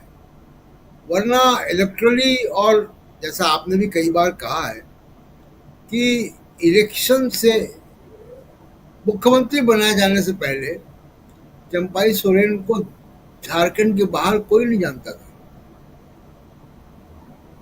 और चंपाई सोरेन अकेले नहीं बने। मुझे मुंबई का वो इंडिया गठबंधन की रैली याद आती है। कह रहे हैं कि सम्मान नहीं मिला। उस रैली में 2 बार कल्पना सोरेन पूरे इंडिया गठबंधन की टॉप लीडरशिप के सामने, और सामने लाखों लोगों के सामने, ये कहती है कि चंपई चाचा बैठे हैं और वो आदिवासियों के हित में एक बड़ी भूमिका निभा रहे हैं। ये तो उन्होंने कहा। तो अब और क्या सा सम्मान चाहते हैं? मतलब मुकुट पहनाया जाए? इनको समझना चाहिए कि मैंडेट इनको नहीं मिला था, मैंडेट हेमंत सोरेन को मिला था। आप एक एक्सीडेंटल चीफ मिनिस्टर बन गए क्योंकि स्थितियां ऐसी थी। तो अब बीजेपी के साथ अगर ये गठबंधन करेंगे, उन्होंने कहा, ये भी कहा है ना कि गठबंधन के रास्ते खुले हैं। बीजेपी के साथ अगर राजीव जी गठबंधन करेंगे तो इनको समझदार व्यक्ति हैं, झारखंड मुक्ति मोर्चा के साथ झारखंड बनाने के आंदोलन में रहे हैं, शिबू सोरेन जी के साथ, गुरु जी के साथ। ये तो इतने सीनियर नेता हैं, तो इनको देखना चाहिए कि हरियाणा में जेजेपी के साथ क्या हुआ लोकसभा के इलेक्शन में, पंजाब में कैप्टन अमरिंदर सिंह के साथ क्या हुआ। गुलाम नबी आजाद तो चुनाव भी नहीं लड़े, अब चुनाव लड़ेंगे तो वो भी दिख जाएगा कि क्या हुआ। शायद झारखंड के इलेक्शन से पहले जम्मू कश्मीर का रिजल्ट आ जाएगा, और चंपाई सोरेन जी कितनी सीटें गुलाम नबी आज़ाद की पार्टी को मिलती है गिन भी लेंगे, और अपना भविष्य उसी हिसाब से तय करेंगे। तो अब चश्मा ठीक हो गया, उनको दुनिया दिखनी चाहिए राजीव जी। जी बिल्कुल, चश्मा ठीक हो गया और दुनिया दिखनी चाहिए। और ये देखने के लिए वैसे चश्मे की ज़रूरत भी आज की तारीख में है, ताकि आप दुनिया को देख पाएँ, समझ पाएँ, और किसके इस इशारे पर और क्या कुछ कर रहे हैं। आप अपने ही घर में अगर आग लगाएंगे तो फिर उसमें आप भी खाक हो जाएंगे, ये तय मानिए, क्योंकि घर आपका है। आना चाहता हूं समीर जी आपके पास, आपसे भी ज़रा समझूं। यहाँ पर परिस्थितियां बहुत बदलती हुई दिखाई दे रही हैं। राजनीति में जो दिखता है कई बार वो होता नहीं है। अंदर खाने चीज़ें बहुत कुछ अलग अलग चलती रहती हैं। नरेंद्र मोदी की चुप्पी भी यहाँ पर उसी तरफ इशारा कर रही हैं, जहाँ कहीं ना कहीं वो गंभीरता के साथ बहुत शांत नज़र आते हैं, लेकिन उनकी शांति के पीछे, उनकी खामोशी के पीछे भी कुछ समंदर उठ ही रहा होगा अंदर खाने। लेकिन दूसरी तरफ राहुल गांधी हैं जो परेशान किए जा रहे हैं उनकी, और राहुल गांधी बार बार एक जो टीस पैदा करना होता है वो कर रहे हैं। आज भी ट्वीट कर दिया उन्होंने बदलापुर को लेकर। महाराष्ट्र का चुनाव सामने है, और महाराष्ट्र का चुनाव इसलिए अभी तक बीजेपी नहीं करवा पा रही है, सरकार बीजेपी की, इसलिए बीजेपी का नाम ले रहा हूं। चुनाव आयोग तो उसी का रहता है हालांकि स्वायत्त संस्था, लेकिन फिर भी आखिर क्या कारण है कि चुनाव आयोग ने महाराष्ट्र का चुनाव और उसकी घोषणा नहीं की? पिछली बार तो साथ साथ करवाया गया था हरियाणा और महाराष्ट्र का चुनाव। तो इसलिए भी यहां समझना। और उधर झारखंड में हम लोगों ने देख लिया, चंपाई चाचा चश्मा बनवा नहीं पाए, या बनवाए तो चले गए, उनको दिख गया चश्मे के बाहर क्या चल रहा है, दुनिया कैसी है, पावर बदल गया है। तो इसलिए यहां पर थोड़ा सा समीर जी, महाराष्ट्र से लेकर और नरेंद्र मोदी की राजनीति, राहुल गांधी की, महाराष्ट्र और झारखंड हरियाणा को किनारे भी रख दें तो दो पैरेलल नेता यहां पर, और दोनों के बीच जबरदस्त उस चीज को थोड़ा बाहर निकालने की कोशिश करें आप तमाम साथी। एक तरफ राहुल गांधी की राजनीति, दूसरी तरफ नरेंद्र मोदी की राजनीति। राहुल गांधी की राजनीति जो हम लोग लगातार देखते आए हैं उसमें और इजाफा होता हुआ शार्पनेस हम देख रहे हैं। नरेंद्र मोदी की राजनीति 4 जून 2024 की और 4 जून 2024 के बाद की राजनीति, इसके फर्क को थोड़ा सा समझाइए। और वो फर्क कहीं फिट होता हुआ जिसमें सड़कों पे लोग दिखाई देते हैं, चंपई चाचा कभी बाहर कभी भीतर दिखाई देते हैं, गुलाम नबी आज़ाद कभी 5 पन्ने की चिट्ठी लिख देते हैं, फिर वो सिफारिश लगवाते हैं कि मुझे वापस ले लो। ऐसी बहुत सारी चीजें दिखाई दे रही हैं। समीर जी कैसे देखते हैं आप? राजीव जी बहुत स्पष्ट रूप में दिखाई पड़ रहा है कि क्या हो रहा है। जो दोनों आपने तुलना की और 10 साल पहले की, इससे शुरू करते हैं। तो नरेंद्र मोदी का जो अभी चर्चा हो रही थी, अपने साथी कह रहे थे कि एक बहुत उनके पक्ष में जो तर्क दिया जाता था या उनकी मजबूती का, कि कोई विकल्प ही नहीं। तो एक ये नैरेटिव इतने तेजी से बदला है। पहली बात तो नरेंद्र मोदी का बिल्कुल ये ऐसा लग रहा है कि राजनीतिक रूप से वो ढलान पर है, और वहीं राहुल गांधी का, जिसके खिलाफ 10 साल में पूरा सरकार ने पूरी ताकत लगाई कि उसको डिफेम करने की हर तरह से, कि वो राजनीतिक रूप से परिपक्व नहीं है, वो बौद्धिक रूप से परिपक्व नहीं है, तमाम तरीकों से राजनीति उनके लिए एक एंटरटेनमेंट का हिस्सा है, इस तरह की बहुत सी बातें जो प्रचारित की। लेकिन उनका सारे आरोपों का मुझे लगता है कि एक ही, जिसको कहते नहीं कि न 100 सुनार की न एक लुहार की, भारत जोड़ो यात्रा से राहुल गांधी ने ऐसी जितने भी उनके ऊपर वो सवाल उठाए जा रहे थे उन सबका जवाब दे दिया। और ये जवाब ऐसा रहा कि उसके बाद फिर उसने असर इतना तेजी से दिखाया। ये ठीक है कि भारतीय जनता पार्टी फिर से सरकार बनाने में कामयाब हो गई, लेकिन चुनाव के दौरान किस तरह से दिखाई पड़ रहा था, और ये लग रहा था कि सरकार बनाने की स्थिति में भारतीय जनता पार्टी नहीं पहुंच पाई। पहुंच तो खैर तब भी नहीं पाई, सहयोगियों का उसको सहारा ही लेना पड़ा। लेकिन एक इस भारत जोड़ो यात्रा ने उन तमाम जो एक आरोप चस्पा किए जा रहे थे राहुल गांधी के ऊपर, उन सब का जवाब दे दिया। और एक विकल्प की जो बात हुआ करती थी, एक झटके में उन्होंने किस तरह से खुद को एक बड़े मजबूत विकल्प के रूप में रखा। और विकल्प ऐसा नहीं, अब ये विकल्प की वो एक ऐसा विकल्प है जो अपनी बातों पर दृढ़ रहता है। ये नहीं कि आज बोल दिया तो कल कुछ और बोल दिया। आज वो कबीर दास के साथ सत्संग कर रहा है तो वो फिर अगले दिन वो गुरु नानक के साथ भी सत्संग कर रहा है। ऐसे बयान नहीं, उसकी बातों में दृढ़ता है। जो बात उस व्यक्ति ने पार्लियामेंट में 5 साल 6 साल 8 साल पहले कही, जो आरोप लगाए, पार्टी के लोग भी उसके विरोध में आ गए, लेकिन वो व्यक्ति उस पर डटा रहा। और हम देख रहे हैं कि किस तरह से वो सारे आरोप कैसे सही साबित होते जा रहे हैं, दिखाई पड़ रहे हैं।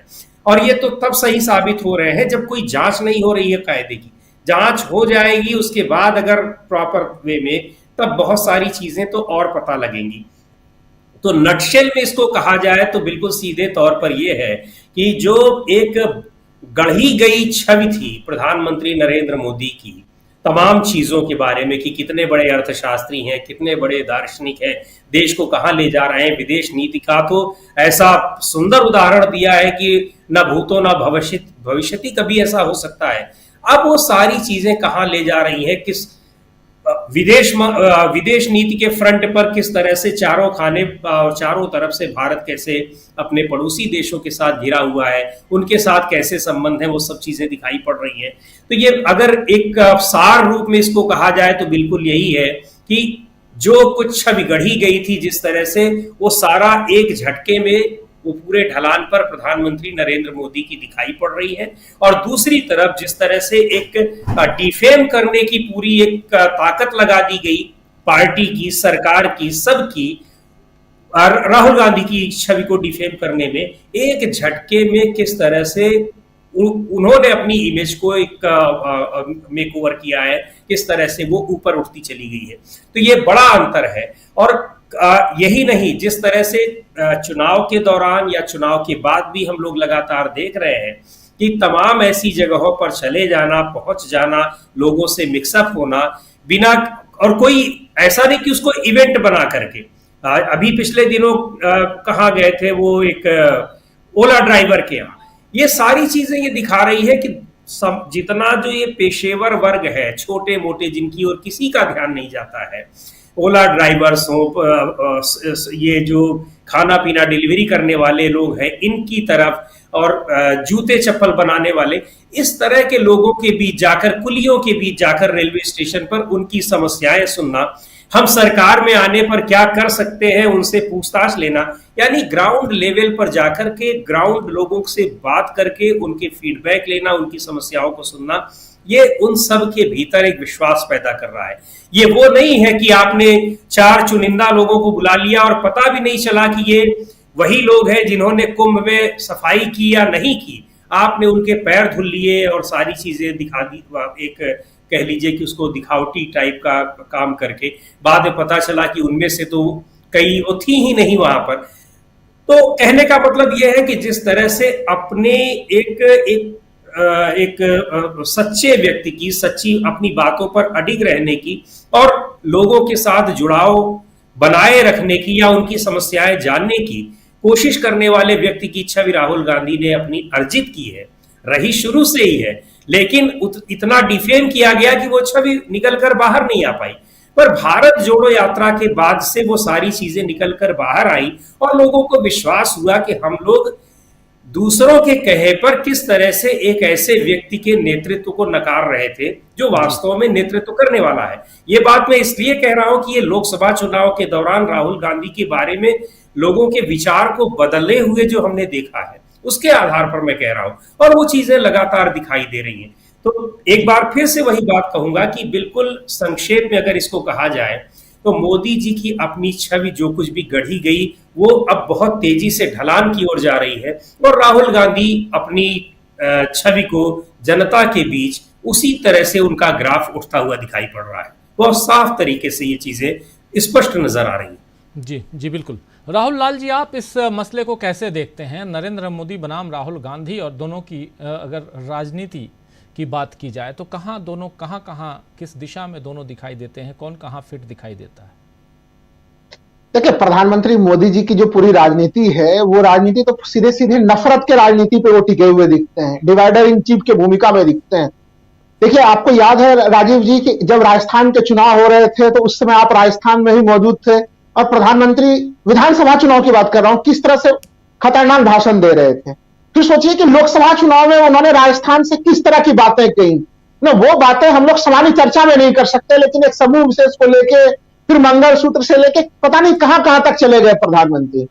तो प्रधानमंत्री एक तरह से लगातार जब उन्हें लगता है कि उनकी लोकप्रियता गिर रही है तो वो समाज को बांटने में प्रधानमंत्री को किस तरह का बयान देना चाहिए, नहीं देना चाहिए, वो सारी दीवारों को वो तोड़ देते हैं। लेकिन दूसरी तरफ राहुल गांधी की राजनीति को देखें तो राजनीति में उन्हें लाभ प्राप्त हो या ना हो, लेकिन जो सच्ची बातें हैं, जन सरोकार की बातें हैं, लोगों को प्रेम मोहब्बत से जोड़ने की बातें हैं, वही चीज वो करते हैं। हम लोगों ने देखा कि जब भारत जोड़ो यात्रा चल रही थी उसमें 2 ही चीजों के ऊपर राहुल गांधी का बल था कि एक तो जो नफरत है वो नफरत को कैसे मिटाया जाए, नफरत की कोई दीवार ना हो इस देश में, मोहब्बत ही मोहब्बत का पैगाम हो, नंबर 1, और नंबर 2 कि एक तरह से इस सरकार के दरमियान में जो आर्थिक स्थितियां बनी है, यहां पर देखिए प्रधानमंत्री किनके लिए काम कर रहे हैं। अब तो ये चीजें स्पष्ट हो गई है, क्योंकि आज झारखंड का मामले पे भी हम लोग चर्चा कर रहे हैं राजीव जी। झारखंड में जब से ये सरकार बनी है तब से इस सरकार को गिराने के लिए कोशिशें हो रही हैं, और वो ऑपरेशन लोटस जो झारखंड में चल रहा था वो किसके लिए चल रहा था? वो देश के कारपोरेट घराने के लिए चल रहा था। ये कोई अब छुपी हुई चीज नहीं है। 2021 में पहली बार सरकार गिराने का प्रयास, वो विफल होता है, 2022 में विफल होता है राजीव जी, और इस साल भी सोचिए जनवरी में जब ईडी पहुंची थी, आखिर हेमंत सोरेन को जेल जाना ही क्यों पड़ा था? उसमें भी सरकार गिराने का ही प्रयास था। और अभी भी लेटेस्ट तौर पर हम लोग देख सकते हैं कि दिल्ली जो आए थे मैं तो ये भी कहूंगा कि जो चंपई सोरेन जी ने बयान दिया कि चश्मा बनाने के लिए उन्हें दिल्ली आना पड़ा, ये झारखंड का बड़ा अपमान है राजीव जी, कि जो झारखंड इतना समृद्ध है, पूरे दुनिया को तमाम तरह की चीजें सप्लाई कर रहा है, तब वहां पे चश्मा बनाने के लिए उनको दिल्ली आना पड़ गया। तो ये झारखंड के अपमानजनक बयान मैं मानता हूं इसे। और सोच के देखिए कि लगातार गिद्ध दृष्टि की तरह, अब सोचिए 2 महीने बाद भी चुनाव है, मैं इसे हेडलाइन मैनेजमेंट के रूप में केवल नहीं देखता हूं। आपको याद हो कि उत्तर प्रदेश में जब समीक्षा बैठक हुई भारतीय जनता पार्टी की, तो क्या कहा गया समीक्षा बैठक में कि प्रशासन का सहयोग नहीं मिला। अरे आपको चुनाव जीतने के लिए प्रशासन का सहयोग क्यों चाहिए आपको? ये एक तरह से उनका प्रयास ये है, मैं मानता हूं कि वो चाह रहे थे कि झारखंड की सरकार गिर जाए और वहां पे भारतीय जनता पार्टी खुद अपनी सरकार बना के उनके एक तरह से उनके नेतृत्व में चुनाव हो, उनके प्रशासनिक मशीनरी उनके पास में हो। उनके मंसूबे काफी खतरनाक किस्म के मंसूबे में। तो सोचिए कि राजीव जी, अब तो 2 महीना पहले तो अभी चुनाव की घोषणा हो जानी चाहिए थी, 4 राज्यों में एक साथ चुनाव घोषित कर देते, वो आपने नहीं किया। और अब चुनाव ना करा के फिर वहां पे आप एक तरह से तोड़फोड़ की कोशिशें कर रहे हैं, ऑपरेशन लोटस की कोशिशें कर रहे हैं। यह है प्रधानमंत्री मोदी जी की राजनीति। राहुल गांधी की राजनीति को अगर हम लोग देखते हैं तो एक जो दूरदृष्टि एक नेता में जो नजर आती है वो चीज है, इस देश की समस्या को सोचिए कि वो बैठ के कोई एसी के रूम में बैठ के वो योजना बनाने का प्रयास नहीं कर रहे हैं। हम लोगों ने देखा कि भारत जोड़ो यात्रा में भी वो लाखों लोगों से मिले, अभी भी वो यात्रा उनकी किसी न किसी रूप में लगातार जारी है। ग्राउंड लेवल से सीधे सीधे लोगों के विचारों को जानकर वो पॉलिसी बनाने का प्रयास कर रहे हैं। यही कारण है कि उनके एक एक बयान, एक एक चीजें जो उन्होंने नोटबंदी पर सोचिए 2016 में जो स्टेटमेंट दिए थे, जीएसटी पे 2017 में बयान दिए थे, लॉकडाउन पे 2020 में बयान दिए थे, और कोरोना वैक्सीन को लेकर जो तमाम उनके बयान थे, आज 100% 100% वो साबित हो रहे हैं। हमें नहीं लग रहा कि इतना दूरदर्शी नेता अभी आज के समय में कोई दूर दूर तक कोई नजर भी आता है राजीव जी। तो ये दोनों में तुलना ही नहीं होनी चाहिए। प्रधानमंत्री मोदी जी की तुलना बिल्कुल राहुल गांधी से करना है, दोनों में कोई बराबरी का कोई पैरामीटर है ही नहीं राजीव जी। बिल्कुल बराबरी का पैरामीटर नहीं है। लेकिन धनंजय जी, शरद पवार को Z+ कैटेगरी की सुरक्षा जो है वो मुहैया करा दी गई है। केंद्र सरकार का फैसला, अभी अभी का फैसला है। शरद पवार चुनाव से पहले डोरे डालने का काम चल रहा है या कुछ और है ये?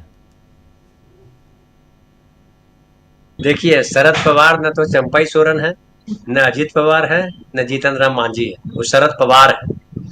और नरेंद्र मोदी तो खुद बोल चुके हैं कि वो मेरे गुरु रहे।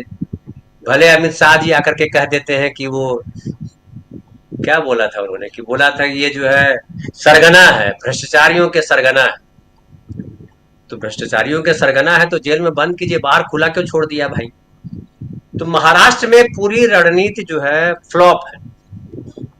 और वैसे ही मैं बोलूंगा कि बिहार में रणनीति फ्लॉप हुई, लेकिन अलग रणनीति लगा रहे हैं। और एक और बताऊं, अभी जो सद्भावना दिवस जो मनाया गया राजीव गांधी को लेकर के, उसमें तो उद्धव ठाकरे और शरद पवार सब थे, और क्या बोला उन लोगों ने, और इतना मजबूत उन्होंने जो है प्रदर्शन दिया, तीनों ने मिलकर के महाविकास आघाड़ी के साथ किस मजबूती से साथ खड़े हैं। ये आप देख लीजिए कि उन्होंने ये भी जिक्र किया कि हमारे पिताजी यानी बाला साहब ठाकरे खूब आलोचना करते थे राजीव गांधी की, लेकिन कभी ईडी सीबीआई वगैरह वगैरह इनकम टैक्स कोई आया नहीं। फिर तो तमाम बातें जो है जो महाराष्ट्र में है, वो मुझे लगता है कि सबसे कमजोर स्थिति में बीजेपी अगर कहीं है तो महाराष्ट्र में। अब थोड़ी सी मैं बात झारखंड की भी करना चाहूंगा। झारखंड में बड़ा बढ़िया बोल रहे थे प्रशांत भाई कि चंपई सोरेन चश्मा बनवा करके आ गए, राहुल लाल जी ने कहा कि वो चश्मा तो अपमान कर रहे हैं। चलिए ठीक है, लोग जाते हैं, बिहार में बड़े बड़े अस्पताल है लेकिन इलाज कराने चले जाते हैं दिल्ली, उसमें कोई आपत्ति मत कीजिए, वो देसी है। लेकिन चंपई सोरेन के पीछे जो भीड़ खड़ी कर देते हैं, देखिए अन्ना के पीछे भीड़ खड़ी हो गई थी, आपको याद होगा। अन्ना कहाँ है आज? अभी प्रशांत किशोर के पीछे बहुत बड़ी भीड़ खड़ी की जाती है बिहार में। प्रशांत किशोर को कहा जा रहा है कि आने वाले समय में वही बिहार की राजनीति बदल देंगे। चिराग पासवान भी वही है। लेकिन मुझे लगता है कि देश के जो आम लोग हैं, जिनको सामाजिक न्याय और जिनको संविधान तो समझ में आ गया है, वो इतनी आसानी से अब बेवकूफ नहीं बनने वाले। चंपई सोरेन के लिए बिल्कुल सही कहा प्रशांत भाई ने कि कौन जानता था उनको, और शिबू सोरेन को जानते हैं लोगों। उसके बाद अगर किसी को जानता है तो हेमंत सोरेन को जानता है। हेमंत सोरेन वहाँ लाडली बहन जैसा जो है, जो यहाँ मध्य प्रदेश में और महाराष्ट्र में चलाया इन लोगों ने, वहां भी चल रहा है। वहां भी दिया जा रहा है। और आदिवासियों के एकमात्र नेता हेमंत सोरेन है वहां। बीजेपी ने जो बंद किया जेल में उनको, हेमंत सोरेन को, वो बहुत बड़ा घाटा कर लिया है। क्या निशिकांत दुबे में इतनी शक्ति है कि वो वहां के नेता बनकर के झारखंड में जिता सकते हैं? वहां तुरंत मामला आ जाएगा, झारखंडी बनाम बाहरी आ जाएगा मामला। और आदिवासी सीट जो है बहुत बड़ा वहां मायने रखता है, और वो साथ में है उनके हेमंत सोरेन उसके बड़े नेता हैं। हेमंत सोरेन को जिस तरह से जेल में बंद किया गया है, वो अपमान झारखंड के आम आदिवासी नहीं भूले हैं। बाकी सम्मान की बात है तो चंपई सोरेन को तो वाकई बड़ा सम्मान दिया गया, उनको मुख्यमंत्री बनाया गया, इससे बड़ा सम्मान क्या होता है। फिर कल्पना सोरेन की जो बात कही प्रशांत भाई ने कि हर मंच पर बुलाया गया चंपई सोरेन जी को, और कल्पना सोरेन जी उसके लिए भूमिका बनाती रही कि चंपई चाचा, चाचा इसलिए कि वो शिबू सोरेन के साथ रहते थे, आंदोलन में साथ थे, पुराने नेता थे वो। लेकिन इस तरह से बदल जाएंगे बीजेपी के झांसे में आकर के, या जैसे मांझी जी, देखिए मांझी जी भी बदले थे, नीतीश कुमार को झटका देकर के चले थे कि हम जो है अब मुख्यमंत्री हम ही को बना देगा। अब ये कौन सा बीजेपी, कौन सा क्या रहस्य है बीजेपी के तंत्र में? क्या वो जादू की पुड़िया बांध देते हैं या कान में कुछ फूंक देते हैं कि आदमी अच्छा भला होता है और अचानक जो है बौखला जाता है? ये मुझे अब तक समझ में नहीं आया, न अजित पवार जी को लेकर के समझ में आया, न हमें समझ में आया उनको लेकर के, मांझी जी को लेकर के, न चंपई सोरेन को लेकर के समझ में आया। लेकिन फिर मैं महाराष्ट्र में वापस आ जाता हूँ। महाराष्ट्र में स्थिति बहुत विकट है बीजेपी के पास, और जो बार बार उद्धव ठाकरे जो कह रहे हैं, बाल ठाकरे का जिक्र कर रहे हैं और पुरानी चीजें भी याद दिला रहे हैं, विरासत किसके पास? विरासत जो है वो उद्धव ठाकरे के पास है, जो महाविकास आघाड़ी के पास चला गया है। इनके पास क्या बचा है? इनके पास बचा है धोखा, इनके पास बचा है भ्रष्टाचार, इनके पास बचा है झूठे नारे, इनके पास बचा है कि यहाँ की संपत्ति उठा करके ले जा रहे हैं गुजरात, इनके पास बचा है कि मराठियों को बेइज्जत कर रहे हैं, यही सब बचा है। तो इस बचाव में क्या उनको वोट मिल पाएंगे? अब वो एक कोई कौन सा अखबार है पता नहीं, मुझे नाम भूल गया, टाइम्स नाउ, हाँ, टाइम्स नाउ ने सर्वे किया और कहा कि 41% वोट आ रहा है बीजेपी को या महायुति को। अरे कहां से आएगा भाई? जब स्वर्णिम काल था नरेंद्र मोदी जी का, देवेंद्र फडणवीस जी का, तब नहीं आया। अब तो बड़ा भटियारा समय आ गया, हम घोर कलयुग आ गया उनके लिए। अब ऐसे भटयुग में जो है उनको 41% वोट मिल जाएगा, तो ये तो बड़ी खतरनाक बात है। मतलब फिर तो देश की पब्लिक जो है कंप्लीटली पता नहीं क्या हो गया, वो चंपई सोरेन हो गया सब। धनंजय जी, अब इन लोगों के एग्जिट पोल पे या ओपिनियन पोल पे चर्चा करके अपना समय क्यों बर्बाद कर रहे हैं आप? हाँ, नहीं, पूरी दुनिया देख चुकी है, और उस पर पूरी दुनिया, हिंदुस्तान में नहीं बल्कि दुनिया के तमाम अखबारों में, मीडिया चैनल्स में, लोगों के बीच, प्रबुद्धजनों के बीच इस पे खूब चर्चा हुई, और खूब जो बोलते हैं जग हंसाई करवाना इन चैनलों ने करवा दिया है। 400 लेकिन राजीव भाई क्या है, राजीव भाई ये जो झूठ है इनका, इनको बार बार बोलना पड़ता है आम आदमी को। देखो झूठ बोल रहा है, देखो फिर झूठ बोला, देखो फिर झूठ बोला। वो बोलते रहिएगा तो फिर सच के साथ आएंगे वो, नहीं तो अगर गुम कर दे दीजिएगा ना तो 2 साल बाद फिर वो उसी के साथ चले जाएंगे, बोले अरे यार ये तो करता है। तो हमेशा हमको भी बोलते रहना होगा, देखो झूठ बोला, फिर झूठ बोला, ये तो ये बोलते रहना है जी। तो इसलिए इस बार बड़ी मुश्किल है चीजें जी। बिल्कुल सही कह रहे हैं। समीर जी कुछ जोड़ना चाह रहे थे? नहीं, मैं तो, मुझे धनंजय जी की बात पर हंसी आ रही थी कि ये सही कह रहे हैं कि उनको ये बताते रहना भी होगा कि उन्होंने क्या कहा क्या। लेकिन मैं एक बात ये जरूर कहना चाह रहा था इन्हीं की बातों में, एक लाइन का, कि ये कॉन्फिडेंस देखिए कि अभी 2 महीना भी नहीं हुआ और आपके सर्वे किस तरह से वो धराशायी हुए। मतलब सर्वे उनके सर्वे क्या कहा जाए, लेकिन कॉन्फिडेंस देखिए कि फिर से लेकर आ रहे हैं। उनको ये लग रहा है कि उनके ऊपर लोग अभी भी विश्वास कर लेंगे। क्या करें बेचारे, वो वैसे ही हैं, 2 रुपए वाले हैं। कोई बात नहीं। लेकिन अमलेंदु जी क्या कहेंगे आप? बहुत कुछ हम लोग चर्चा कर लिए और अब समापन की ओर बढ़ते हैं, और आखिर में अगर प्रशांत जी भी कुछ जोड़ना चाहें तो ज़रूर जोड़ लीजिएगा। राहुल गांधी, और देखिए ओवरऑल देश की राजनीति 2 ध्रुवीय राजनीति हो गई है, इसमें कोई 2 राय नहीं है। जो इससे बाहर निकलता है वो साफ बाहर हो जा रहा है। एक तरफ एनडीए है, दूसरी तरफ इंडिया गठबंधन है। ये तो आज की तारीख में अगर हम लोग एक समीक्षा के रूप में और पत्रकार के रूप में इस पर चर्चा करें, इस पर विचार मंथन करें, तो ये साफ साफ सामने आ रहा है। और दो नेता यहाँ साफ साफ दिखाई देते हैं। एक तरफ नरेंद्र मोदी, जिनका सूरज ढलता हुआ दिखाई दे रहा है, दूसरी तरफ हम देख रहे हैं राहुल गांधी, जो चमकते हुए सितारे की तरह और आगे बढ़ते हुए नजर आते हैं, और बार बार कई जगह वो परेशान करते हुए नजर आते हैं आज की सरकार को, नरेंद्र मोदी को। और उसमें कई बार हम लोग देख रहे हैं कि मुंह की खानी पड़ रही है, मोदी सरकार को बैकफुट पे आना पड़ रहा है। उनके राहुल गांधी के जो काम हैं, क्रियाकलाप हैं, आप देखिए उसमें, चाहे वो जूता सिलने वाले राम चैत के पास पहुंच जाएं, चाहे वो रामेश्वर को घर बुला लें, या वो अभी पिछले दिनों ओबर के टैक्सी ड्राइवर के साथ और उसके परिवार के साथ खाना खा रहे हैं, उसमें राइड कर रहे हैं, ये सब कुछ हम लोग देख रहे हैं। बहुत कुछ है जिसके बारे में पहले चर्चा हो चुकी। तो इन सब को देखा जाए तो दो ध्रुवीय राजनीति में अब यहाँ पर, क्योंकि जनता के बीच और भाजपा की जो राजनीति थी वो भी दो ध्रुवीय थी। दो ध्रुवीय कैसे थी? क्योंकि वहाँ सांप्रदायिक ध्रुवीकरण करना था, 80 और 20 में बांटना था। लेकिन अब 4 तारीख के बाद से, जो 4 को रिजल्ट आया उसके बाद से ये परिवर्तन दिखाई देता है। और क्या यहीं से भाजपा बहुत ज़्यादा बैकफुट पे नज़र नहीं आती है? क्योंकि उसका अब, और कई बार हम लोग इस मंच से कह चुके हैं कि अब उसका हिंदू मुसलमान कार्ड नहीं चल रहा है, राम मंदिर कार्ड नहीं चला, 370 नहीं चला। आप कश्मीर घाटी में जाकर अपने कैंडिडेट्स उतारने की हिम्मत नहीं दिखा पा रहे हैं, न ही आपने लोकसभा में ऐसा किया, न विधानसभा में करने की कोशिश कर पा रहे हैं। इन सबको देखा जाए, अमलेंदु जी।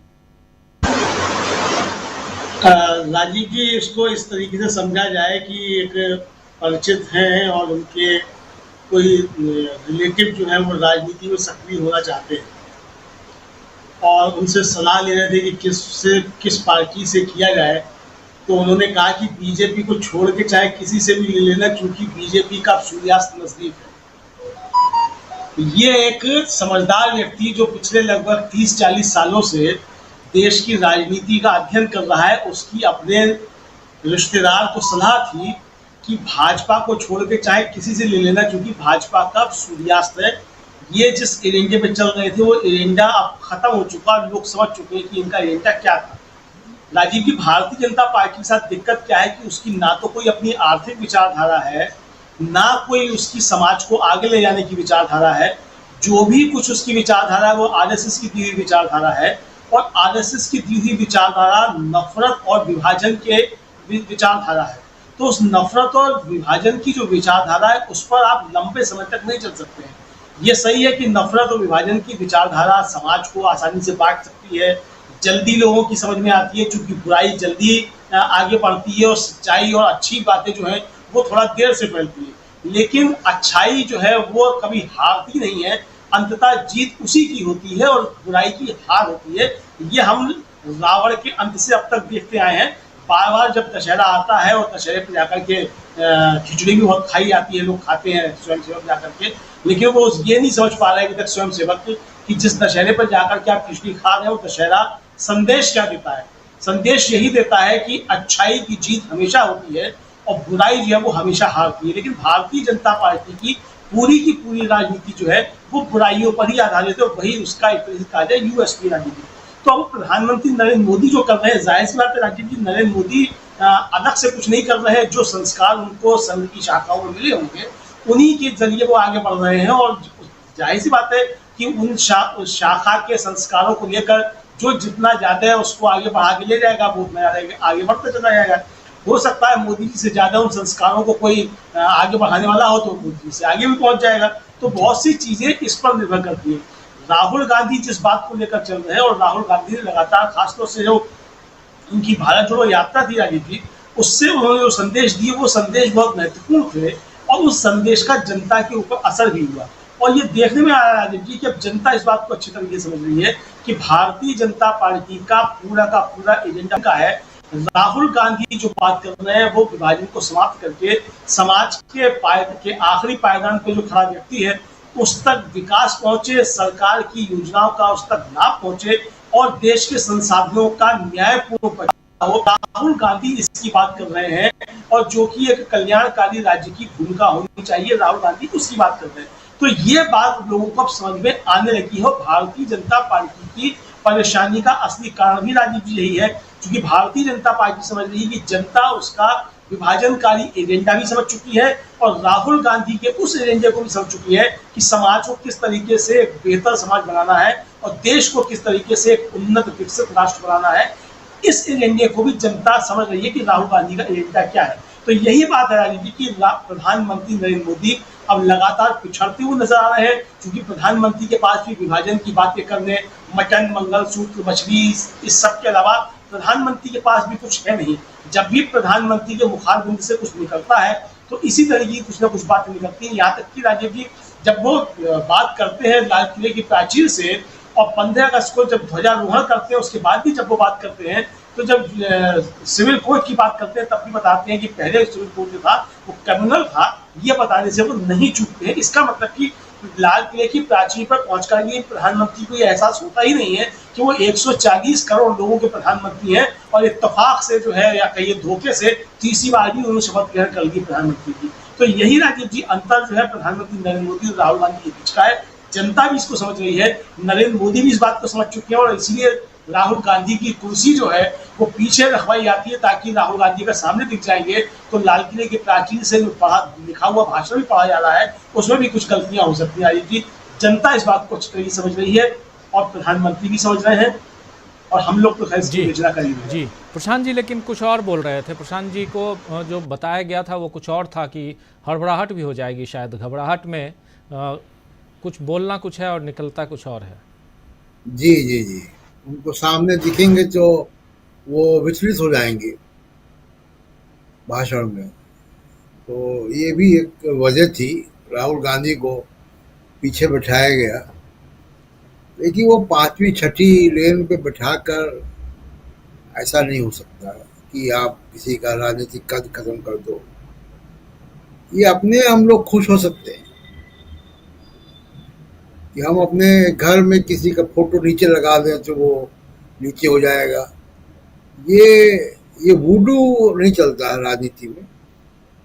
एक दूसरी बात जो महत्वपूर्ण है आज का जो घटनाक्रम है, वो है आज का भारत बंद।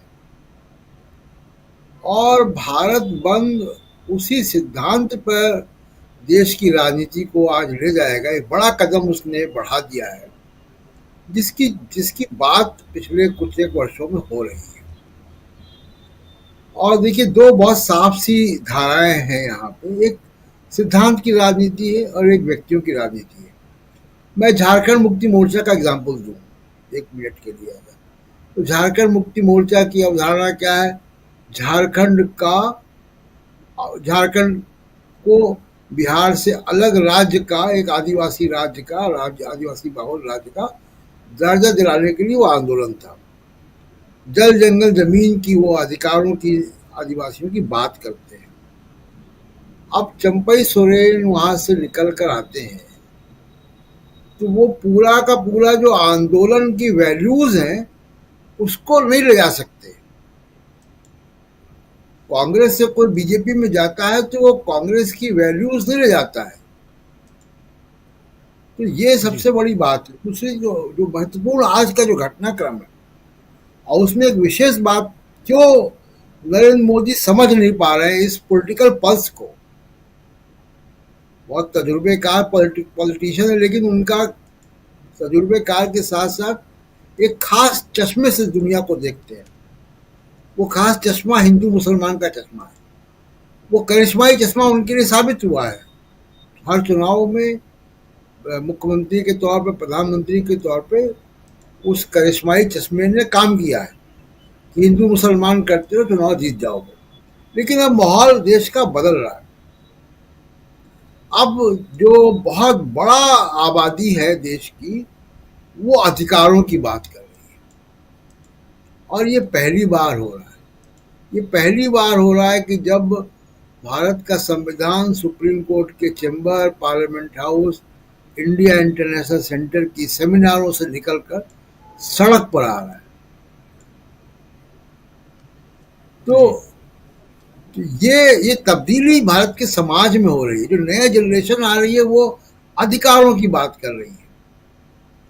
मोदी साहब उस पल्स को समझ नहीं पा रहे हैं, समाज की उस जो डायनेमिक्स है उसको समझ नहीं पा रहे हैं। और आप देखिए कि कितना बड़ा कदम कल रात को बीजेपी के आधिकारिक हैंडल से एक कार्टून स्क्रिप्ट ट्वीट हुई है जो जातिवाद जनगणना का मजाक उड़ा रही है। मुझे नहीं लगता कि मतलब कि कोई बहुत समझदारी भरा ये काम बीजेपी की तरफ से किया गया, खासकर ऐसे माहौल में जब देश की सबसे बड़ी विपक्षी पार्टी जातिवाद जनगणना को मुद्दा बना रही है और भारत बंद हो रहा है जिसमें कि ये बड़ा मुद्दा होगा। उसके चंद घंटे पहले आप जातिवाद जनगणना को अखिलेश यादव और राहुल गांधी का कार्टून बना के उसकी खिल्ली उड़ा रहे हो। ये एक बहादुरी वाला कदम भी हो सकता है, लेकिन मैं कहूँगा कि ये बहुत मिसकैलकुलेशन है और भारत की जो पॉलिटिकल पल्स है उसको उसके प्रति नासमझी है। आज का भारत बंद जो है वो उसने जातिवाद जनगणना के पूरे मुद्दे को बहुत बड़ा विस्तार दे दिया और बीजेपी को ये बहुत मुश्किल होगा जातिवाद जनगणना को लगातार नकारना। और कल अगर ये पहली बार बीजेपी अभी तक इस पे खामोशी थी, नरेंद्र मोदी कहीं बोलते नहीं थे कुछ इस पे, बीजेपी के नेता भी कुछ नहीं बोलते थे, लेकिन कल पहली बार इन्होंने जातिवाद जनगणना का विरोध किया है और बहुत अजीब ढंग से विरोध किया है। अब इसमें नीतीश कुमार या चंद्रबाबू नायडू या दूसरे इनके सहयोगी उनका क्या रुख होता है, लेकिन उससे भी ज़रूरी रुख ये है कि भारत का समाज अब जो 80% समाज है वो अब इसको एक्सेप्ट नहीं करेगा। तो बड़ा एक रिस्क मोदी साहब ने लिया है, कल बीजेपी की तरफ से बड़ा रिस्क लिया गया कि जातिवाद जनगणना का मखौल उड़ाओ। जी राजीव जी बिल्कुल बिल्कुल। तो बहुत कुछ अभी होना बाकी है सियासत में, देश की राजनीति और उसके इर्द गिर्द सब कुछ, और उसमें नरेंद्र मोदी और राहुल गांधी और साथ साथ ऐसी बहुत सारी घटनाएं होती रहेंगी जिन घटनाओं का जिक्र हम लगातार करते रहे हैं। आज इस चर्चा को यही विराम देता हूं और बहुत बहुत शुक्रिया अदा करता हूं प्रशांत टंडन जी, राहुल लाल जी, समीरात्मज मिश्र जी, धनंजय जी, अमलेंदु उपाध्याय जी, आप सबका बहुत शुक्रिया, बहुत धन्यवाद। आप तमाम साथी जो हमारे साथ बने हुए हैं आप सबका भी बहुत बहुत शुक्रिया अदा करता हूं, बहुत धन्यवाद देता हूं कि आप लोग जुड़े रहे, अपनी बात अपने विचार पहुंचाते रहे। नरेश जैन साहब हैं, लिख रहे हैं कांग्रेस को 1952 में 57.62